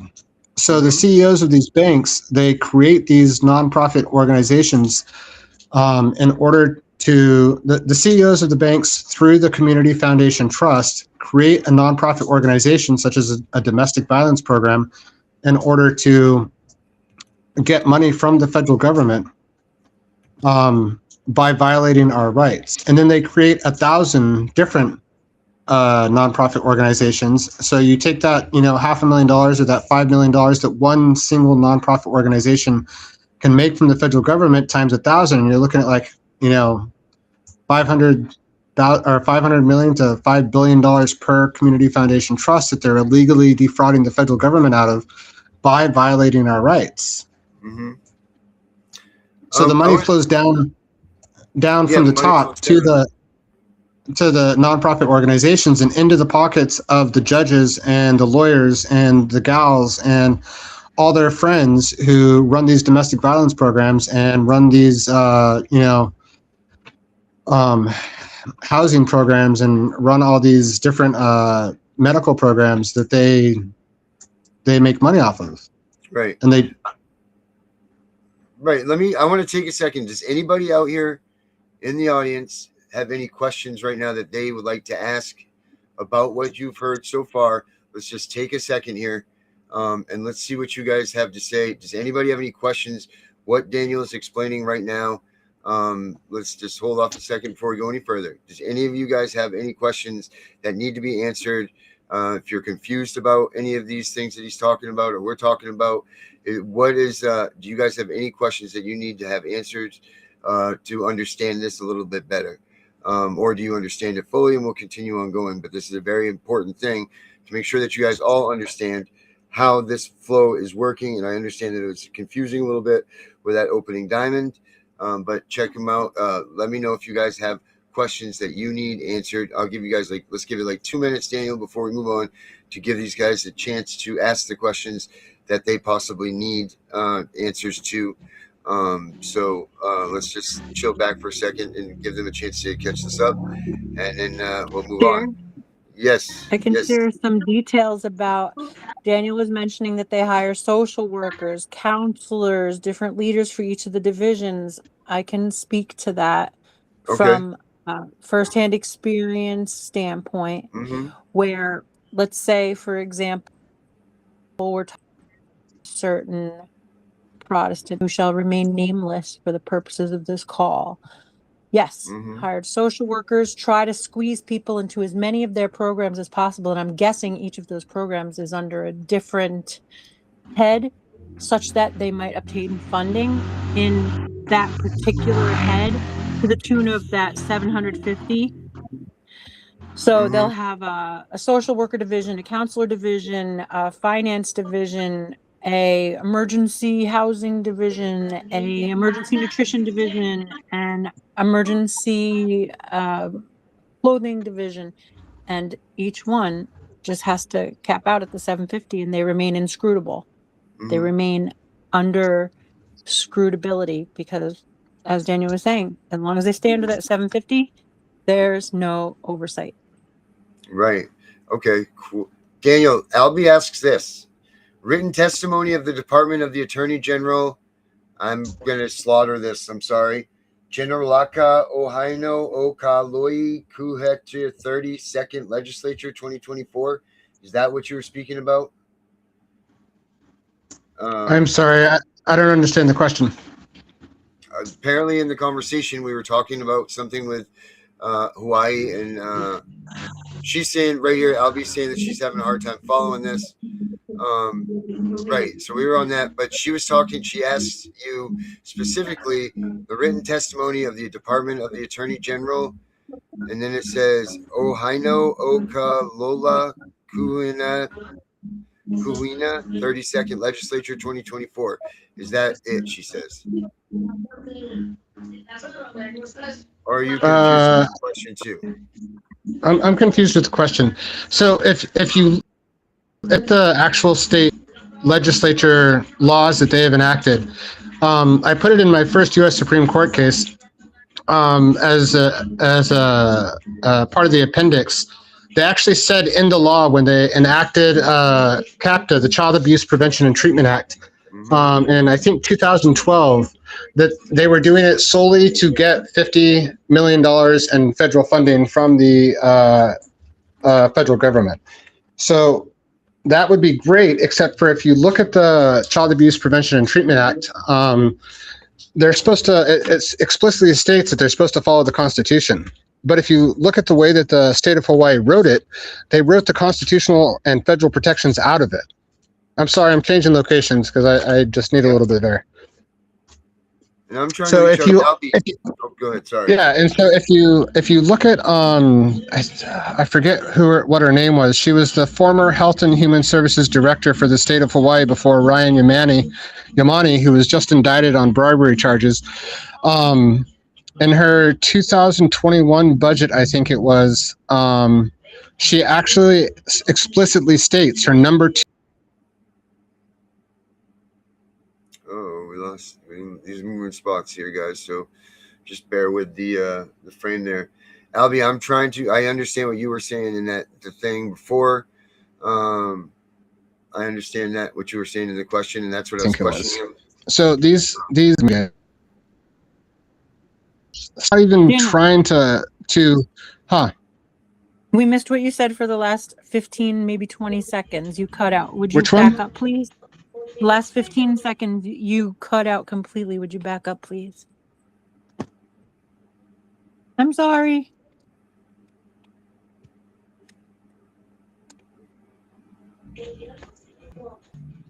Hello? There you are. You're here. Are you there? But now it's 30 seconds. We missed what you said. You got to back up a whole 30 seconds now.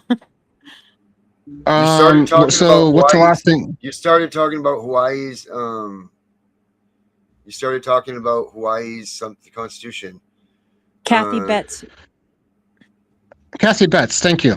So if you look at Kathy Betts in 2021, the budget she submitted to the state legislature, I think it was her. She had like 4 goals for the Department of Health and Human Services, and I think the number 2 goal was to. It literally states to get her service providers paid, to get all these nonprofit organizations paid. And so she doesn't talk about, housing people. She doesn't talk about providing them with medical services. She talks about getting all the nonprofit organizations paid. Okay. Let me see here. You have a couple of questions up here. Hold on, Daniel. Giorgio wants to know, how does the American public disrupt this flow of money? You know what? That's going to be my 9th and 10th slide. Okay. I'll tell you exactly how to do it. Okay. Sorry, I was a little loopy for a second. I needed a little bit of sugar and some fresh air. Yep. So that first slide, it was showing how the Community Foundation Trust are defrauding the federal government billions of dollars. It's like across the country, hundreds of billions of dollars by nonprofit organizations controlled by the bankers bank in each city or state. And it's being done by violating our rights, by stealing our children and stealing our houses. Right, I got you there. Let's see. Individuals with severe. So the second slide shows how it's done. Huh? Oh, I'm just reading some of these questions here and what these comments are. I just want to get everybody up to speed. Everybody has questions for you and everything. I want these to be. So Facts Over Lies says individuals with severe developmental disabilities or autism qualify for specialized medical programs called comprehensive waivers, and that's where the 60 to 150,000 per person comes from. She says. That's she's making a comment about that, which is great, and that's fantastic. However, if it's done through a civil court where you lose your constitution and your federal rights, and you're forced to do it, then it's a violation of the Constitution, and it's a violation of the law, and it's treason. It's it's a RICO. It's defrauding the federal government, as is the case with most of our courts across the country and family courts, where they're forcing you into programs that you don't need by allowing people to file falsified temporary restraining orders, which is what happened in my case, where they then force you to go to a mediation center where your judge's wife is sitting on the board of directors, so that way they can, get paid on the back end and throw big parties for each other and win a bunch of awards, which is completely and totally illegal. Mm-hmm. Nailed it. The sub economy. Yeah, it's a sub economy. Right. Well, people don't realize, and this is why when we talk about complete abolishment of the system would destroy the economic structure of the United States, because people don't realize that it's not just money from Title IV that goes to the judges, goes to this, goes that. It's people that are getting paid for their buildings and rent. It's car rental companies.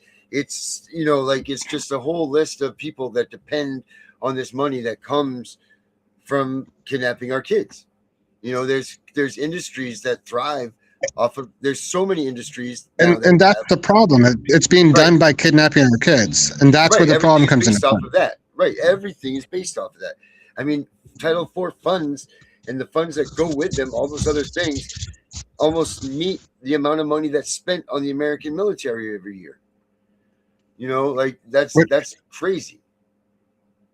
Which is true. Right. So it's true. All of this is based on stealing our kids. And if you took away stealing our kids, it would collapse our entire financial structure. Which means people have to go out and get real jobs, like, be a nurse or open a business or, go start a community garden somewhere. I mean, I'm not worried about the people that are going to lose their jobs through this, because their job is to protect people. Their job is to help people. Their job is to follow the Constitution, follow the law. And that's the exact opposite of what they're doing. I understand that this is going to cause a major serious crash in a lot of different economies. I mean, if you look at my work, I don't want to say it, I shouldn't say it, but I've cost the Hawaii government billions and billions of dollars because I've been turning in fraud across the state of Hawaii. And the University of Hawaii, I think they lost like $140 million, and they had to shut down like 85 programs, but it was all based on fraud. So those people need to go do something that isn't based on fraud. Mm-hmm. They need to do something that helps the public without hurting them. Mm-hmm. And I mean, like, if you look at the housing, I discovered a bunch of fraud with the HUD in the state of Hawaii. A lot of their housing programs, I cost them a whole bunch of money with that. I turned them in for fraud for that. And they lost hundreds of millions, if not billions of dollars. And you know what? I'm sorry that people are losing money for housing, but they need to be able to do it, provide that housing without defrauding the federal government, without stealing our money, without stealing our children. They need to just actually help the people by building them houses. It's like the Hawaii homeland leases. They shouldn't be leasing the land to the people of Hawaii. They should just be giving them the land, but they have to have some form of control over them, so they give them a lease instead. It's all fraud. It's all a bunch of people trying to control the power and stay in power, so that way they can buy luxury houses and buy luxury cars. And Governor Green, and I mean, he's got 3 businesses in where is it? Mexico, Costa Rica, and Colombia, I think it is, Cali, Colombia, which he's trying to hide from the public. But I mean, he's just setting himself up for the future instead of helping the people. The same thing with these judges and their nonprofit organizations. It's all just a bunch of tax write-offs for them, so that way they can not have to pay taxes on their actual income. It's a bunch of crap. I'm sorry. Mm-hmm. Yeah, I agree, these 1000%. nonprofits that you're talking about, all they're tax exempt. And to speak to the kidnapping, once they've got a child, they've now got that child, and they can apply whatever diagnosis is going to advance their funding. In our situation, one of the children was labeled with 4 separate diagnoses. When he was in our home, he didn't have any of those. I've got pictures that opposite of the diagnoses that were applied, but it's big bucks to apply an ICD code. Hello? You there? Yeah, we're here. We're here, buddy. We can hear you, Daniel. I might be losing you. I hope not. Are you losing us? Well, my phone's getting ready to die, and I have nowhere to plug it in. I got like 20% left. Let's see how far we can get. Let's go through this as quickly as possible. Yeah. Okay, so let's move along then. I mean, if there's any questions, I'm more than happy to answer them. But yeah, so guys, as we're going, since we're going to be on this force rate of this, if you have questions, throw them up. I'll be paying special attention to the chat, and we'll see if we can't get things ironed out. But let's go back. Are we good with this? The flow of money, have we hammered this thing out? You want to go to the next diamond here, or do you want to just finish going over this, the flow of the following the money diamond? No, we can keep going unless people have questions. All right, so move to this third slide. Yeah. Okay. All right. Let me get on that right now. And Albie, I asked you if you wanted to. I know that you are in the hot seat of being right there in the hands of the fire with the law stuff. If you want to come in and join us, we'd be more than glad to have you in here. I haven't seen you or heard from you in a long time, so we'd welcome you to come in here and give us any assistance that you could. If you if something that you see or hear that we need to have corrected, or something that you can add to Daniel's research and everything, that would be wonderful. If not, that's let me know. I'll put the link up for you to join. Which one is next? Are we doing the multi-trillion-dollar international RICO fraud? Yep. Let's see. This one here, right there. Yep, that's the next one. Okay, cool. So if you follow the money, it goes from these community foundation trusts into the national banking system, JP Morgan Chase, BlackRock, Vanguard, and then it goes from there up to the Federal Reserve, the U.S. Treasury, and then eventually where it leads is the Bank of International Settlements. So the problem with that is the Bank of International Settlements is a bank of banks for all the Federal Reserves around the world. I think they have like 60 or 70 different Federal Reserves. And the issue is they control something like $50 trillion that flows through their system on a regular basis. When everybody goes to sleep at night, all the money is going up into this cloud with the Bank of International Settlements, who then sends the money from one country to another country. They control the entire global economy.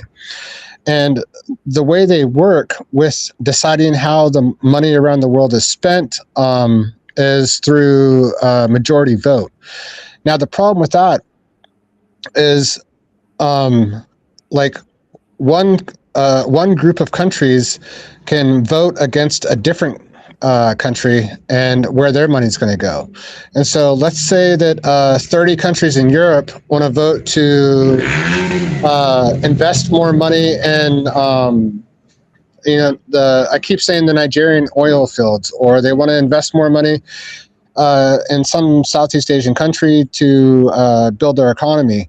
What they do is they take money from one country, a rich country. Hello?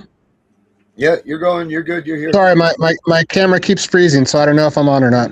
Yeah, They'll take money from one country, like North America, that has lots of money, and they'll then invest that money through a series of other banks, the World Bank, the International Monetary Fund, and the International Bank for Reconstruction and Development, into these third world countries. And the money then gets invested into other nonprofits and other businesses that are eventually run by the billionaires, the Rockefellers and the Rothschilds and the people at the World Economic Forum. And if you look at the billionaires and the World Economic Forum, the Rockefellers, the Rothschilds, and the board of directors of the World Economic Forum, they also control all these different nonprofits and all these different businesses.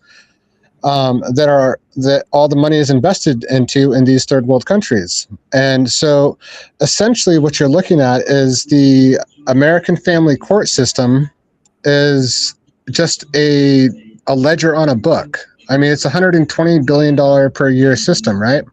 Mm-hmm. And so what you find out is they don't even care about us as a population. They don't care about our kids. They don't care about the fact that our lives are being destroyed or that I'm a refugee in South America.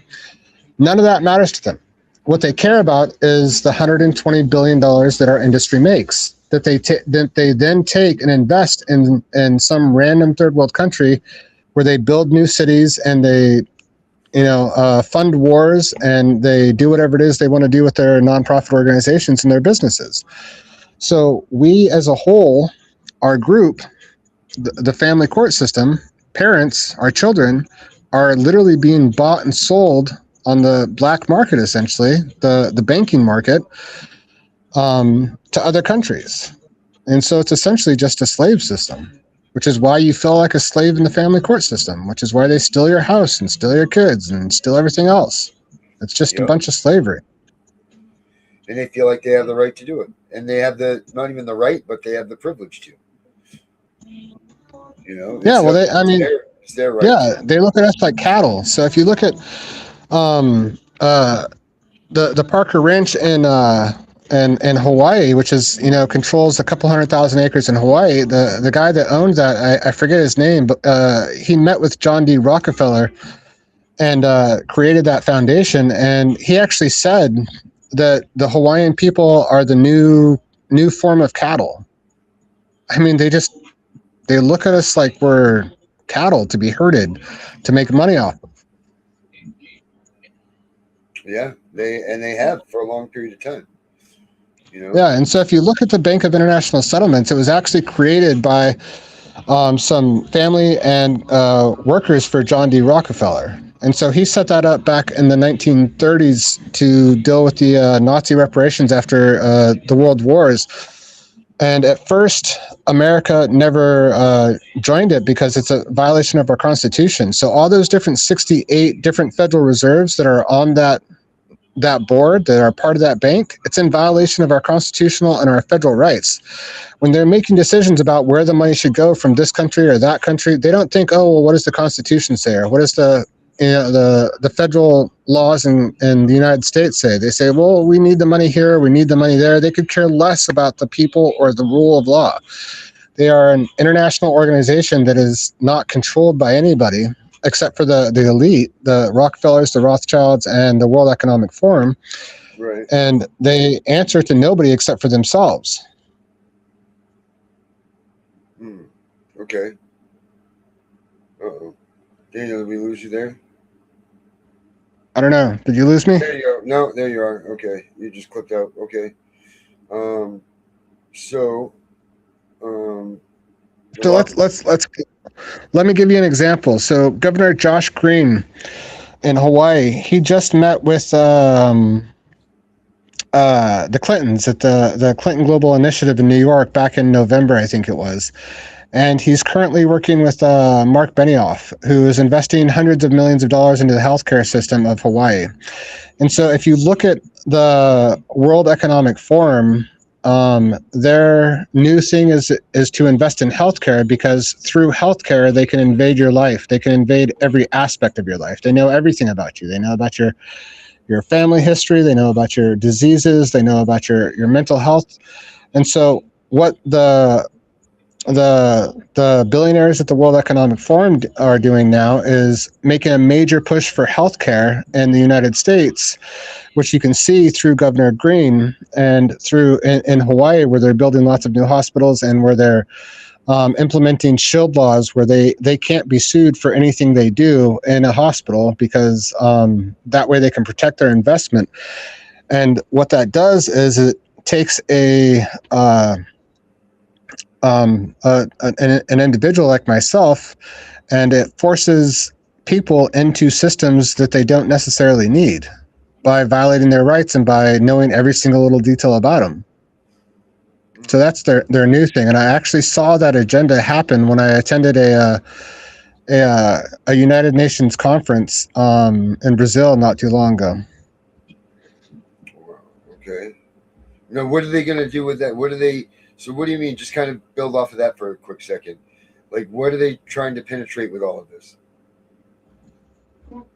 Like, Well, are they trying to just strip you of all of your It's world domination, right? It's the new world order. It's mass surveillance. It's them controlling every aspect of your life. I mean, which they already do through cell phones, but now they're going to do it through healthcare. They're doing it through the family courts. They're doing it through the flock cameras they're putting out all over the world. It's just another level of mass surveillance and mass control. Just, do you think that it's actually to view us and look at us, or to actually, is it a psychological thing that they're doing to break us down and make us feel this this feeling of being intruded on? Like, do you think the intrusion is real? Do you think the intrusion is real, or do you think it's the idea of being intruded on that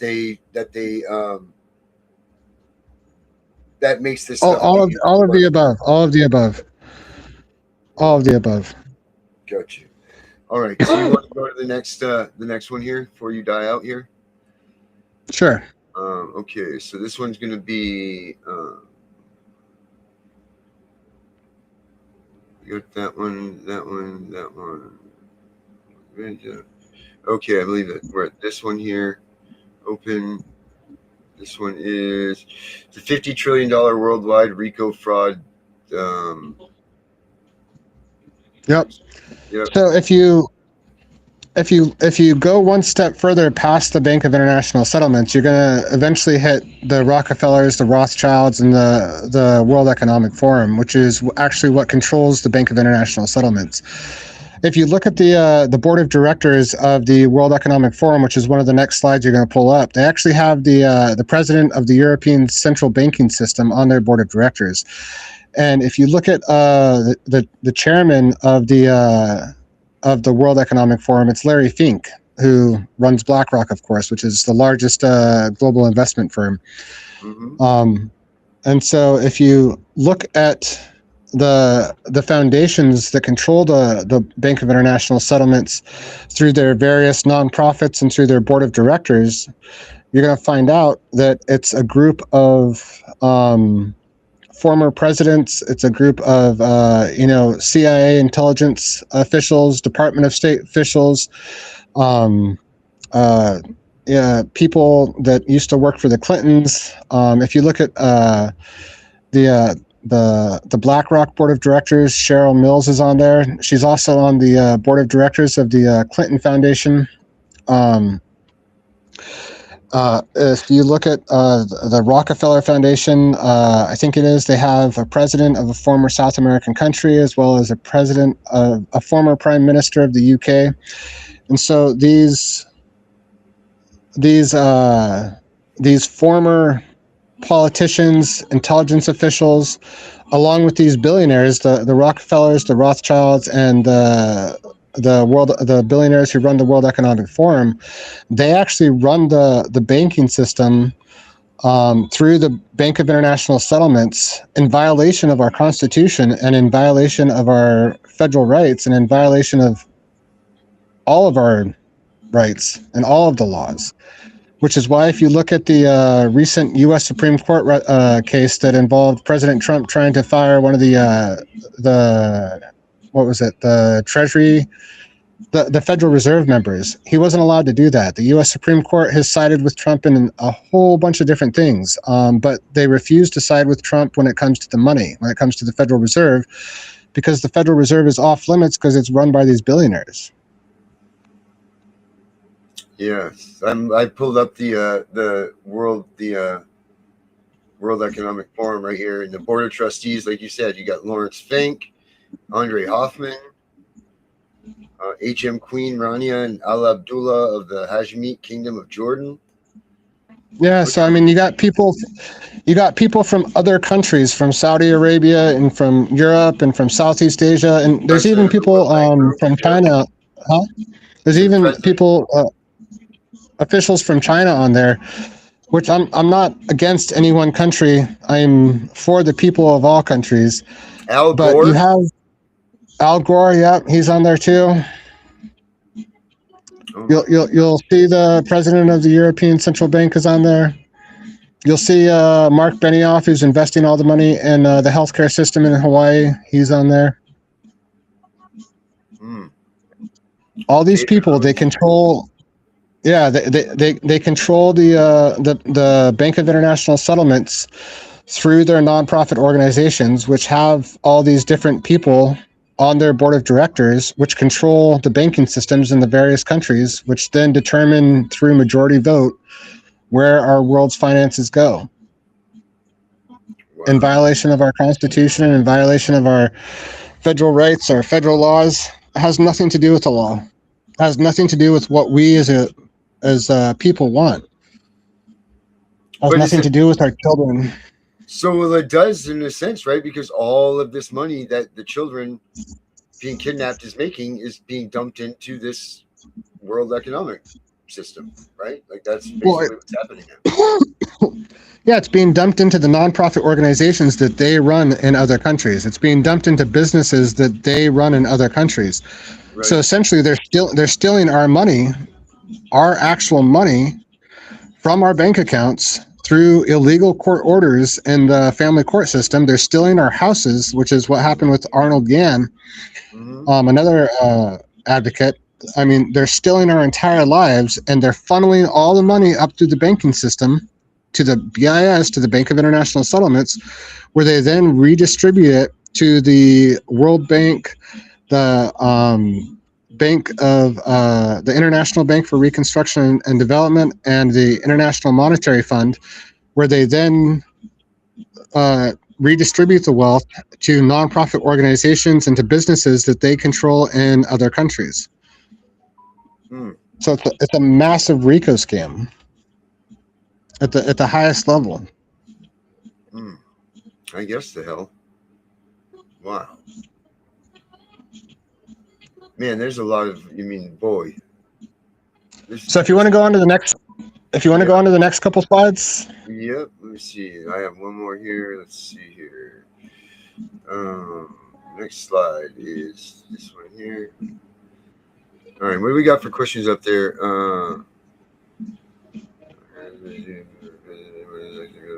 So the last time we talked, you said, am I encouraging the New World Order to happen or to take over America?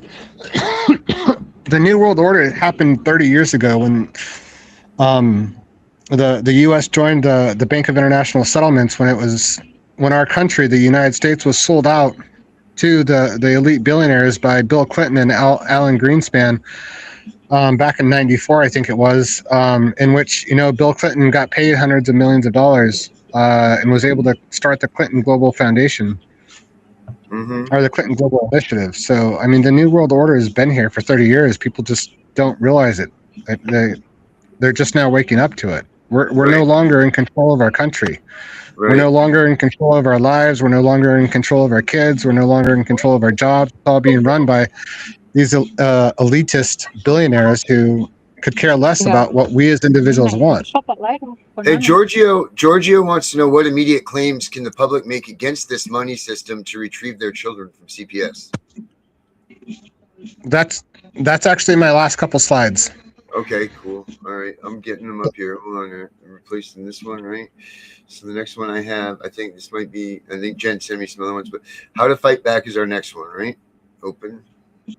So yeah, the next 3 or 4 slides that I sent you were pictures of the board of directors of all these different of the Rockefeller Foundation, BlackRock, the World Economic Forum, which you just went through a little bit, and one other board of directors, which shows all these CIA operatives who sit on these board of directors, and all these State Department workers sitting on all these board of directors who run the banks. But we can move on to how to fight back. Okay, there it is. It's up there. Okay. So can you read for me? Sure can. Hold on one second here. Let me get out of this. Just refresh my memory a little bit. Sure can. Hold on. Let me just get out of the screen here. Oh, okay, here's this. All right, I got this right here. Let me put this up real quick. This here, guys, this is what he was just speaking about. This is the picture of the board members here at the World Economic Forum here. I think it's up here somewhere. There we go. Leadership. There it is right there. Daniel, That's the BlackRock Foundation. Or no, that's the Rockefeller Foundation. So if you look at Rockefeller Foundation, you'll see presidents of former countries, Prime Minister of the UK. You'll see corporate titans.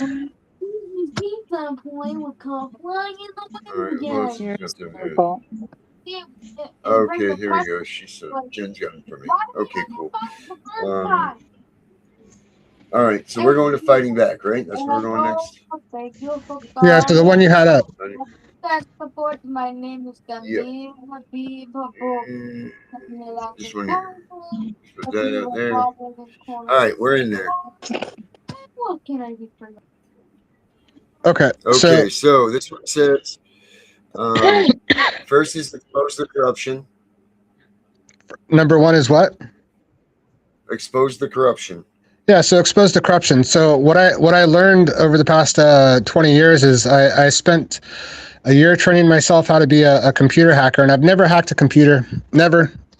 But what I did do is research open source information and how to use the 99% of the internet that most people don't use, and how to look up documents, and how to look up organizations, and how to look up tax records, and how to look up SEC filings, and how to look up all the information that everybody's not usually interested in. And so when I first started going through this divorce process, and my ex-wife filed the first restraining order against me, the fraudulent one that I was found innocent of, I right away researched the entire lives of everybody who was involved in that case, the judge, the CPS actors, the lawyers, and I found out everything there was to find out about those people. I looked up their real estate records, I looked up their families, I looked up all their illegal connections,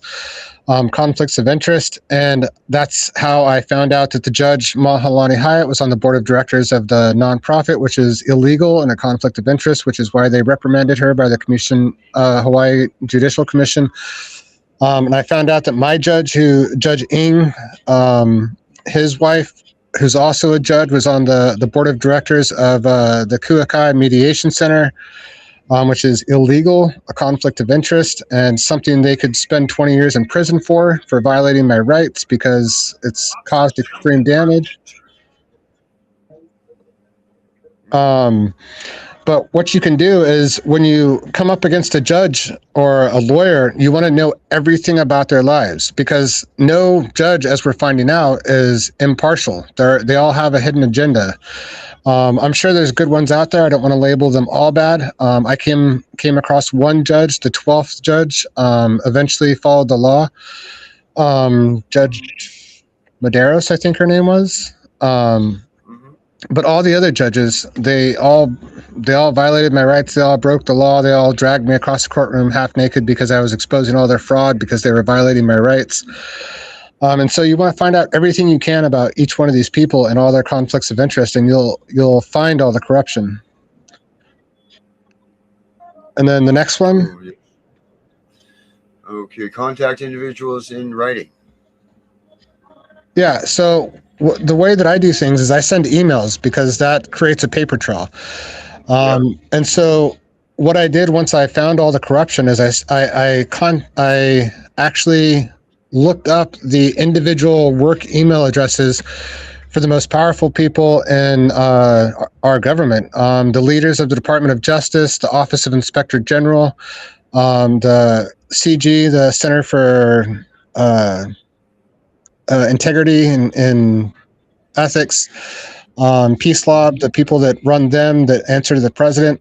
And I looked up all their leaders, got all their email addresses, and then I started sending out mass emails to all of them at once, exposing all this corruption. And they never responded to me. But I knew that they were listening, because once like my Judge Ng, threatened to hold me in contempt of court for something that was just stupid and had nothing to do with our case and was illegal. And so I sent off an email to the Office of Inspector General and the Department of Justice and CG and Peace Law, and Judge Ng never threatened to hold me in contempt of court again. And so that's convenient. Oh. Yeah. And so then the next hearing I went to, he started yelling at me in court over something stupid because he was just trying to control me, the mind games, the gang stalking. And so after he yelled at me in court, I sent off another mass email to all these people. And I'm like, this judge is yelling at me in court over something stupid that's illegal. He shouldn't be, having this problem. And so then the judge never yelled at me again. And so even though these people, they never contacted me directly, they actually did contact a judge, which I knew was happening by the judge's reaction to what was happening in the courtroom.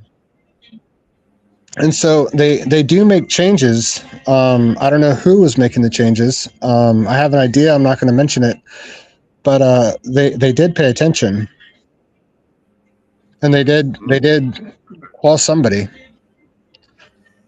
Something happened, right? Something then happened. You escalate the government oversight. Yeah. Then you start talking to their bosses and their bosses' bosses and their bosses' bosses, and you always use mass emails so that way you're essentially doing a dragnet. You're catching everybody, because if those people don't do something, then they become liable. I mean, every single person that I emailed who didn't help me is now liable for the fact that I'm sitting here in South America and I've had to go through countless hardships and almost been stabbed 3 different times, been homeless on the streets of the border of Venezuela and Brazil. I mean, I've gone through absolute hell trying to fight this fight, having countless death threats on a regular basis. It's all their fault. And I can actually connect the fact that it is their fault because they didn't do their job and stop this from happening. Okay. Yeah. All right. Now we're going to expand the outreach. Expand the outreach. So that's where you start connecting with other groups, right? And that's where if the government leaders don't do their job, then you start going to international leaders like the United Nations, and you start going to the international criminal courts, and you start reaching out to other countries. Not that not that they will or won't do anything, but what happens is it shines a light on the corruption of the Americans on a worldwide level, which they really, really hate, which is why they control the media, which is why they up until just recently would never report on this stuff, because they don't want to look bad. So when you start contacting international organizations, they're like, America's supposed to be this great nation that's supposed to have the Constitution, that's supposed to protect its people, but that's just not the case in family court. And we need to expose that. And so contact those international bodies and also start reaching out to other advocacy groups such as yourself and such as Robert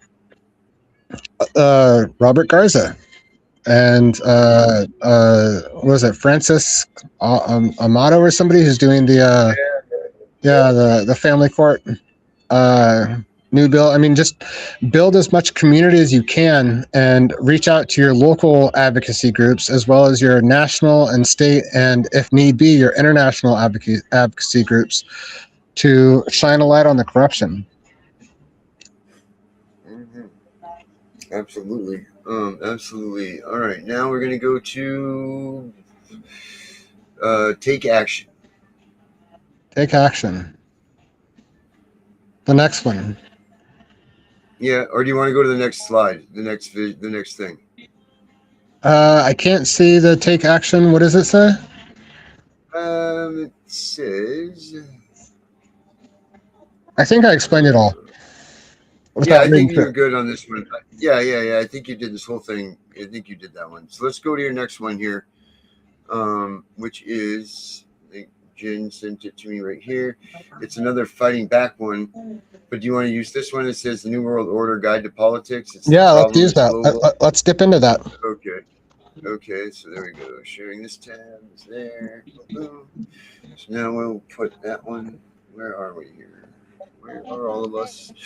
Let me find it here. There it is. It's there. Maximize. There we go. All right, there we are. That one's up. So there's a couple things I wanted to say about this, which is I found this week there's an International Society of Family Law, and that International Society of Family Law works with all the different family law groups around the world.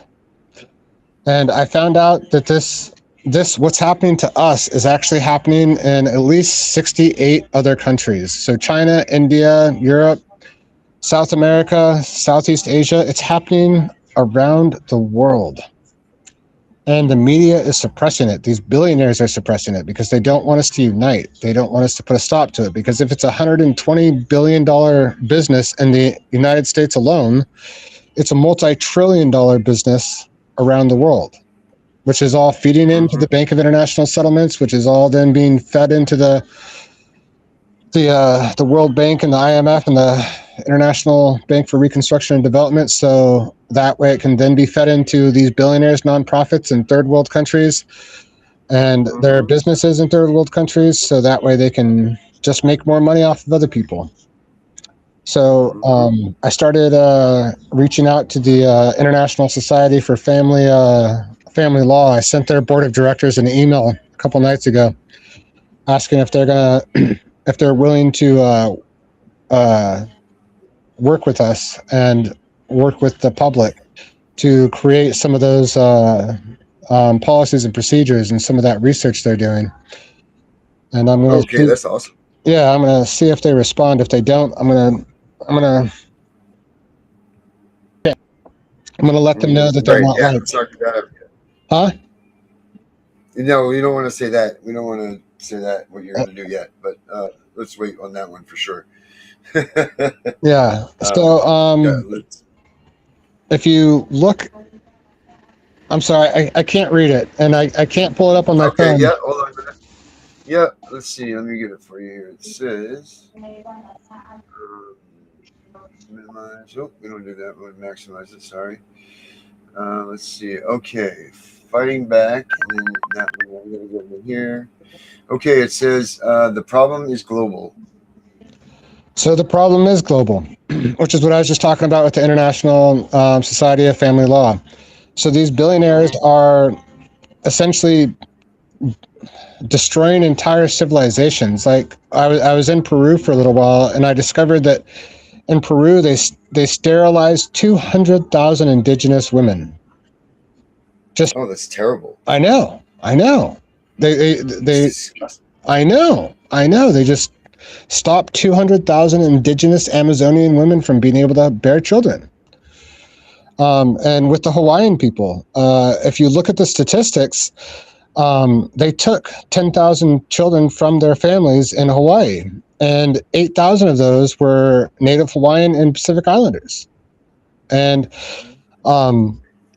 if you look at all the atrocities that are happening around the world, I mean, if you go back to the Native American Indians that they put in the religious schools, and they put in the boarding schools, if you look at all these atrocities that are happening around the world, this is this new world order, this group of elite billionaires who are displacing people and trafficking them around the world in order to make money. And so that's why it's a human rights crisis. That's why it's something that needs to be dealt with on a worldwide level. Okay. Now the next one is those with power are playing both sides. Connect the dots. Yeah, so that's what it comes down to. Okay, so let's go to the objective. So it is. So let's do like problem is global. Then this is the objective. Okay, and then which is exposure, defunding, debanking, civil litigation. Correct. So all these billionaires that run the World Economic Forum, the Rockefellers, the Rothschilds, and all these board members and all these different nonprofit organizations that they run, they have no immunity whatsoever. Whether it's civil or whether it's criminal, they can be sued for billions of dollars. They can be thrown in prison for violating our rights and for destroying our country and for not following the Constitution. So we need to fight back legally. I mean, just recently, I think it was a couple days ago, the Georgia State Supreme Court allowed RICO cases to proceed against family courts. And I honestly think that somebody needs to file a RICO case against state family courts using this information, based on the fact that it's the bankers who are controlling the courts and controlling the politicians in order to steal our children and steal our homes and just feed us into a system that they then use to make money in other countries. So we need to do that, and then we also need to find people to start pressing charges and start sending them to prison. I mean, they're committing mass atrocities on a global level. They need to be held accountable for that. All right, now this says, now goes down 4 methods of defunding a corporate system, a corrupt system, I'm sorry. First one is civil litigation. Yeah, civil litigation, which is what I was just talking about. File the RICO lawsuit. Okay. And start suing. So start suing and protesting the billionaires and the nonprofit community foundations that they run at the local level. So I mean, I honestly believe that there should be a mass protest, not of the courts or not of the police, that there should be a mass protest of the Hawaii Community Foundation Trust, because they're the ones, Peter Ho, the CEO of First Hawaiian Bank, who runs the Community Foundation Trust in Hawaii. People should be protesting him, not the police. He's the one who controls the police. He's the one who writes the laws through those 1,000 nonprofit organizations that he has. People should be protesting, the other members of the board of directors of the Community Foundation Trust, and they should be suing Peter Ho. They should be suing the other bankers and real estate moguls that are on that board of directors. Mm-hmm. Absolutely. That's something that I think we should be doing in every state across the country and in every city. We should be. Yeah. What about the international method? So refresh my memory. Let me see here. I'm having a hard I have to be careful what I say, because I have my own plans. Okay, let's do this. Let's go down to this. The public is exposed too much here. Let's go to the public is not seeing the whole picture.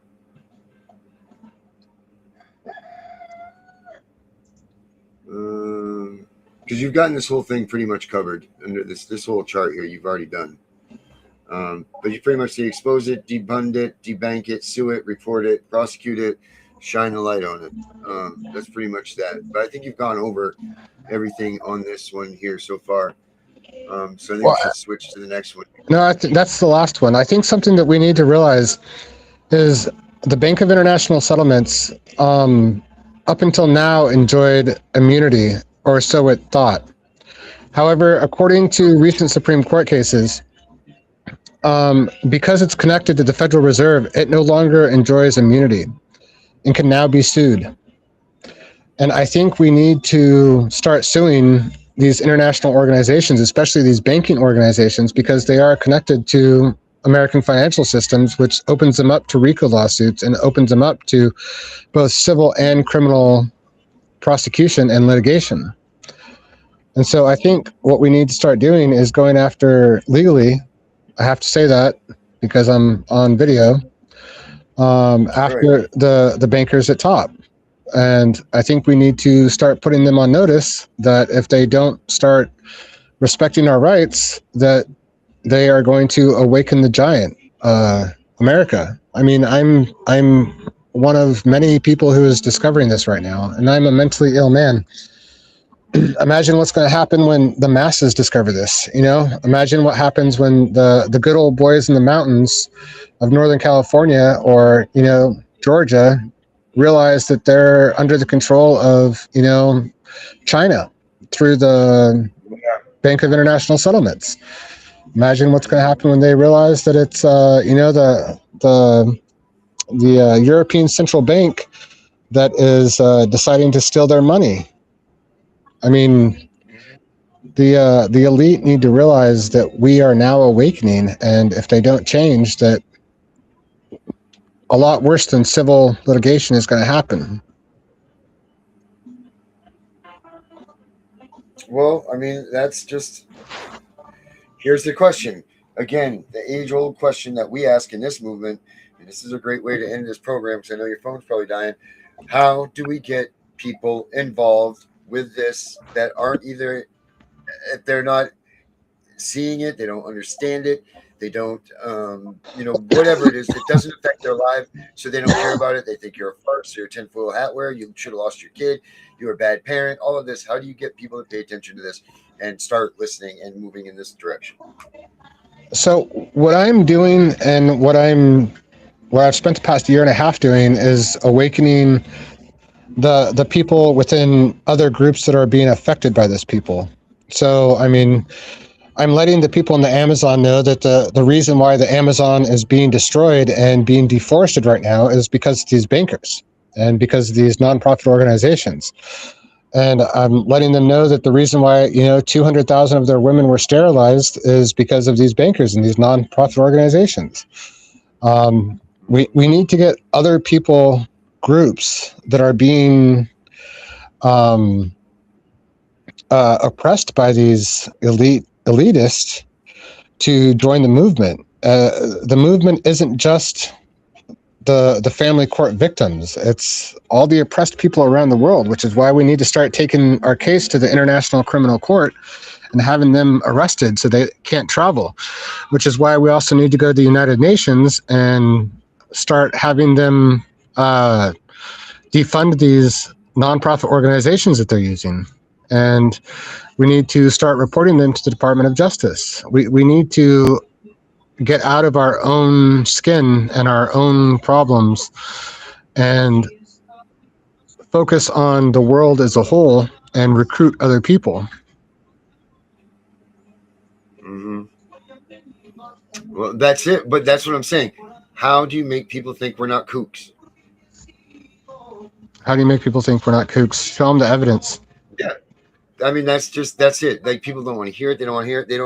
They want to think that you were a bad parent. That's why you lost your kid. There's no bullshit. There's no such thing as all this farce that we say. None of this stuff. Honestly, the one thing I may sound like a kook on this episode because I'm tired and because I'm starving and because I'm in a third world country and because I'm freezing cold because it's raining. But the one thing I'm good at, my one specialty by the grace of God, is connecting with people, which is how I've been able to live in the Amazon for the past 9 months and live with indigenous tribes and live in local neighborhoods where 9 out of 10 people couldn't live without getting murdered, because I'm really, really good at connecting with people. And the way that I do that is I find a common bond. So in order to connect with a person like where I'm at, I have nothing in common with the people I'm staying with right now. I'm staying in some random local casa with people I've never met in South America. But as soon as I got here, I shared a beer with them. And then I talked to them about their families. And then I told them about my story. And we connected over our common bond of loving families and loving people and, have a beer. And I built a relationship with them. And we just need to connect with people on a natural level and then share our struggles and connect our struggles to each other and how that connects back to this problem right here.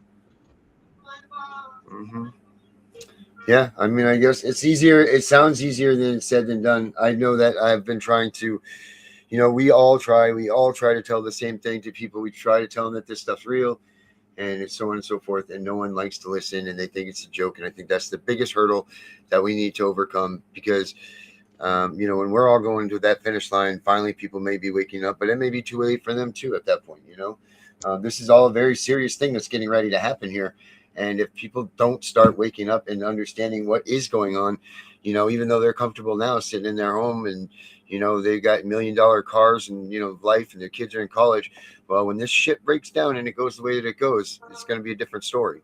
And those of us that are paying attention and know what's going on are going to be where we need to be. And those of them that aren't are going to be in trouble. What I did was I connected this family court fight to politics, which is something I actually planned about 2.5 years ago. So recently, about 3 or 4 months ago, I started going on the Facebook groups that have the largest political following in Hawaii, and I started posting about the corruption of the Governor Green and Senator Joy San Buenaventura and Peter Hill and the community foundation that he runs. And all of a sudden, things started changing. And so after I had a small following of people by exposing the corruption of these bankers and politicians, then I started introducing my court fight and how my kids were stolen. And then I started introducing how these corrupt bankers and politicians are doing all these, creating all these illegal laws. And so I found a different group, the political group, and I connected our cause to their cause, which is the family courts and the illegal laws in the family courts to the corruption of the corrupt state actors. So you just got to find a way to connect with people on a local and a state and a global level, and then awaken them, which is what I've been doing for the past year and a half here in South America. Yeah. All right. Well, cool, Daniel. I love it. We're going to keep working towards things. I do have, I've got some money that I'm going to send you. Guys, if you guys want to match me on what I'm sending to Daniel, I'm sure he would greatly appreciate it. That would be amazing. Yeah, that would be absolutely amazing. Because I don't work. My work is this. This is all I do. Is I do this research, and I fight for my kids, and I cause trouble for the corrupt politicians on Facebook, and I expose their corruption, and I email the Department of Justice and the Office of Inspector General. I spend more hours than I can count doing this, what I've explained. That's my life. So I don't have any form of income other than what people donate. Yeah, no, I'm working on that. I know that last week we didn't get a big strong showing, but if anybody out there can give me a hand, throwing a few extra bucks in to help Daniel's stuff, I put right here, it just has to send money to DGENP, and I will get that to Daniel. I'll send it out again tomorrow. I'll try for noontime tomorrow, and we'll get that done. So we'll see what we can do for him. Much appreciated. I mean, the guy needs some nourishment and a steak, for God's sakes, so that's great. But Daniel, I also want to, we'll talk later about this, but I think that this might be a good webinar. Maybe we plan a webinar, and get some people to buy in and, and make it, a whole day about this stuff for people that are interested and so on. Something I was thinking about to get some money for you too, and, try to rally up some support for this whole thing. So that'd be great. I'd love to do that. Let's talk about that, off the screen here. And that's that. But everybody else, tomorrow night, Maine Matters. We'll be there. Jen, thank you for standing in the co-host spot for me tonight, backing me up. I appreciate that very much, as always. And don't forget, guys, we have the CPS Punisher app. It's www.thecpspunisher.com. And then also, what's more important is the Reunification Central app. Make sure that you guys, if you know people that have their kids are missing or whatever, use that app, guys, because the more people that get on the app, the more people will know about that app. So we need people to start, looking for their kids or their family members that they've lost because CPS tore them away. So please, guys, use that. I'll put a QR code up for that here at the ending of the show right now. When we bail out of the music here and everything. Also, like I said, yes, sir. Can I say one last thing? You say as many things as you want, buddy. So if they don't give me back my kids, if they don't right their wrongs, anything and everything I do is their fault. Just moving forward, I have to make that disclaimer. My intent is not to break any laws. My intent is not to hurt anybody, and I don't plan to hurt anybody. I don't plan to break any laws. But anything and everything I do moving forward is on their shoulders. And I'm stating that publicly. Yeah, I'm fighting for our country. I'm fighting for my kids. I'm fighting for our Constitution, and I'm fighting against the corruption. So they need to be aware that my intent is not to hurt anybody. Yeah, and thank you very much for that, Dan, because people don't realize the weight that this bears. When we do this stuff, things that we do, whether it's me reporting here or, whatever, like people don't realize that this is serious business, what we're doing here, man. This is a real serious business. And every move we make, you have to be careful. You got to look behind your back. There's a reason that there's not a lot of people out here that are doing it. And it's not because it's a secret, it's not because nobody knows about this stuff. It's because of the dangers that come with us. We haven't had anything like us since, I don't want to say that we've led the way here, but we kind of have, brought this to the public eyes, which is what I wanted to do originally. Was I'm like, we have to change the stigma of this. And through what we're doing, we are slowly changing this stigma and getting people to stand up. And instead of feeling sorry for themselves and being put in a corner, they're starting to come out and they're starting to be pissed and they're starting to want to fight. And that's what we hear. That's what we're here for. That's what we want. And you guys are all doing it. And, thank you very much for that. All of you, every one of you. Stay strong, stay vigilant, and fuck CPS. Have a good night, everybody. Take care. They told you to stay quiet.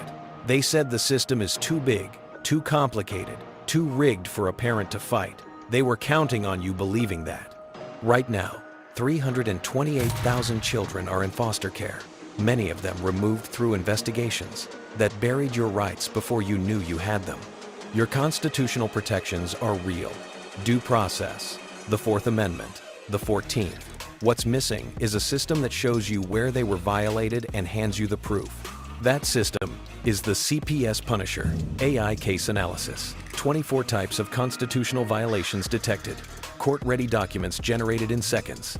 Every state, full law library, case timeline, AI legal chat. It reads your case and surfaces what they hoped you'd never find. Procedural errors, rights deprivations, missed statutes. Then it builds the motion. Instant. Your rights, written into strategy. Your children are counting on you. Stop fighting without the tools that can actually win. Go to thecpspunisher.com and create your free account now. 60 seconds to start. No credit card. The system never wanted you to find this. Now you have it.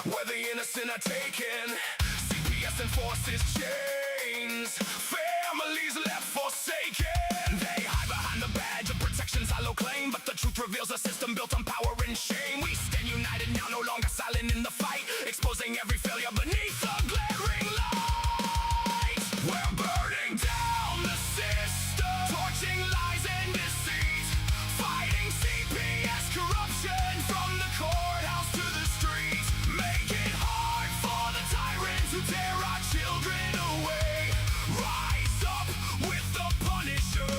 We will not obey. Burn it down, burn it down. Justice lights the flame for every broken family. We reclaim our name.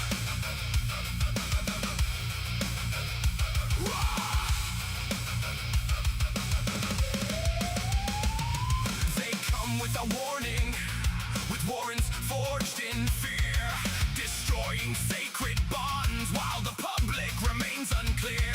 Due process disregarded, rights trampled underfoot. The Punisher podcast calls out the truth they try to mute. From New Hampshire halls to courts across the land, we document the abuses and take a righteous stand. We're burning down the system, torching lies and deceit, fighting CPS corruption from the courthouse to the street. Make it hard for the tyrants who tear our children away.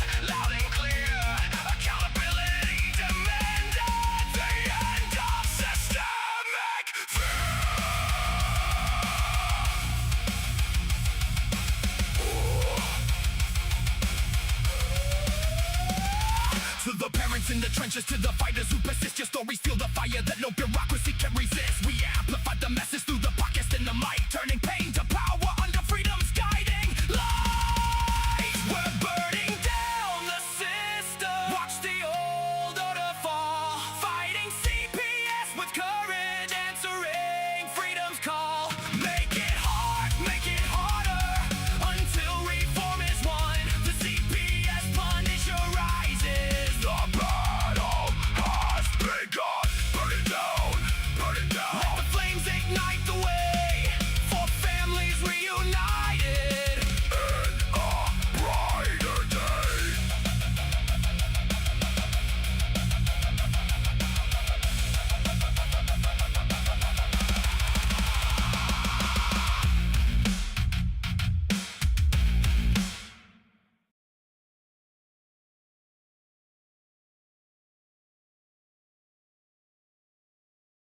We know it's all about the money. We know they lie. We know this is corruption. Does CPS know what they are doing to the children?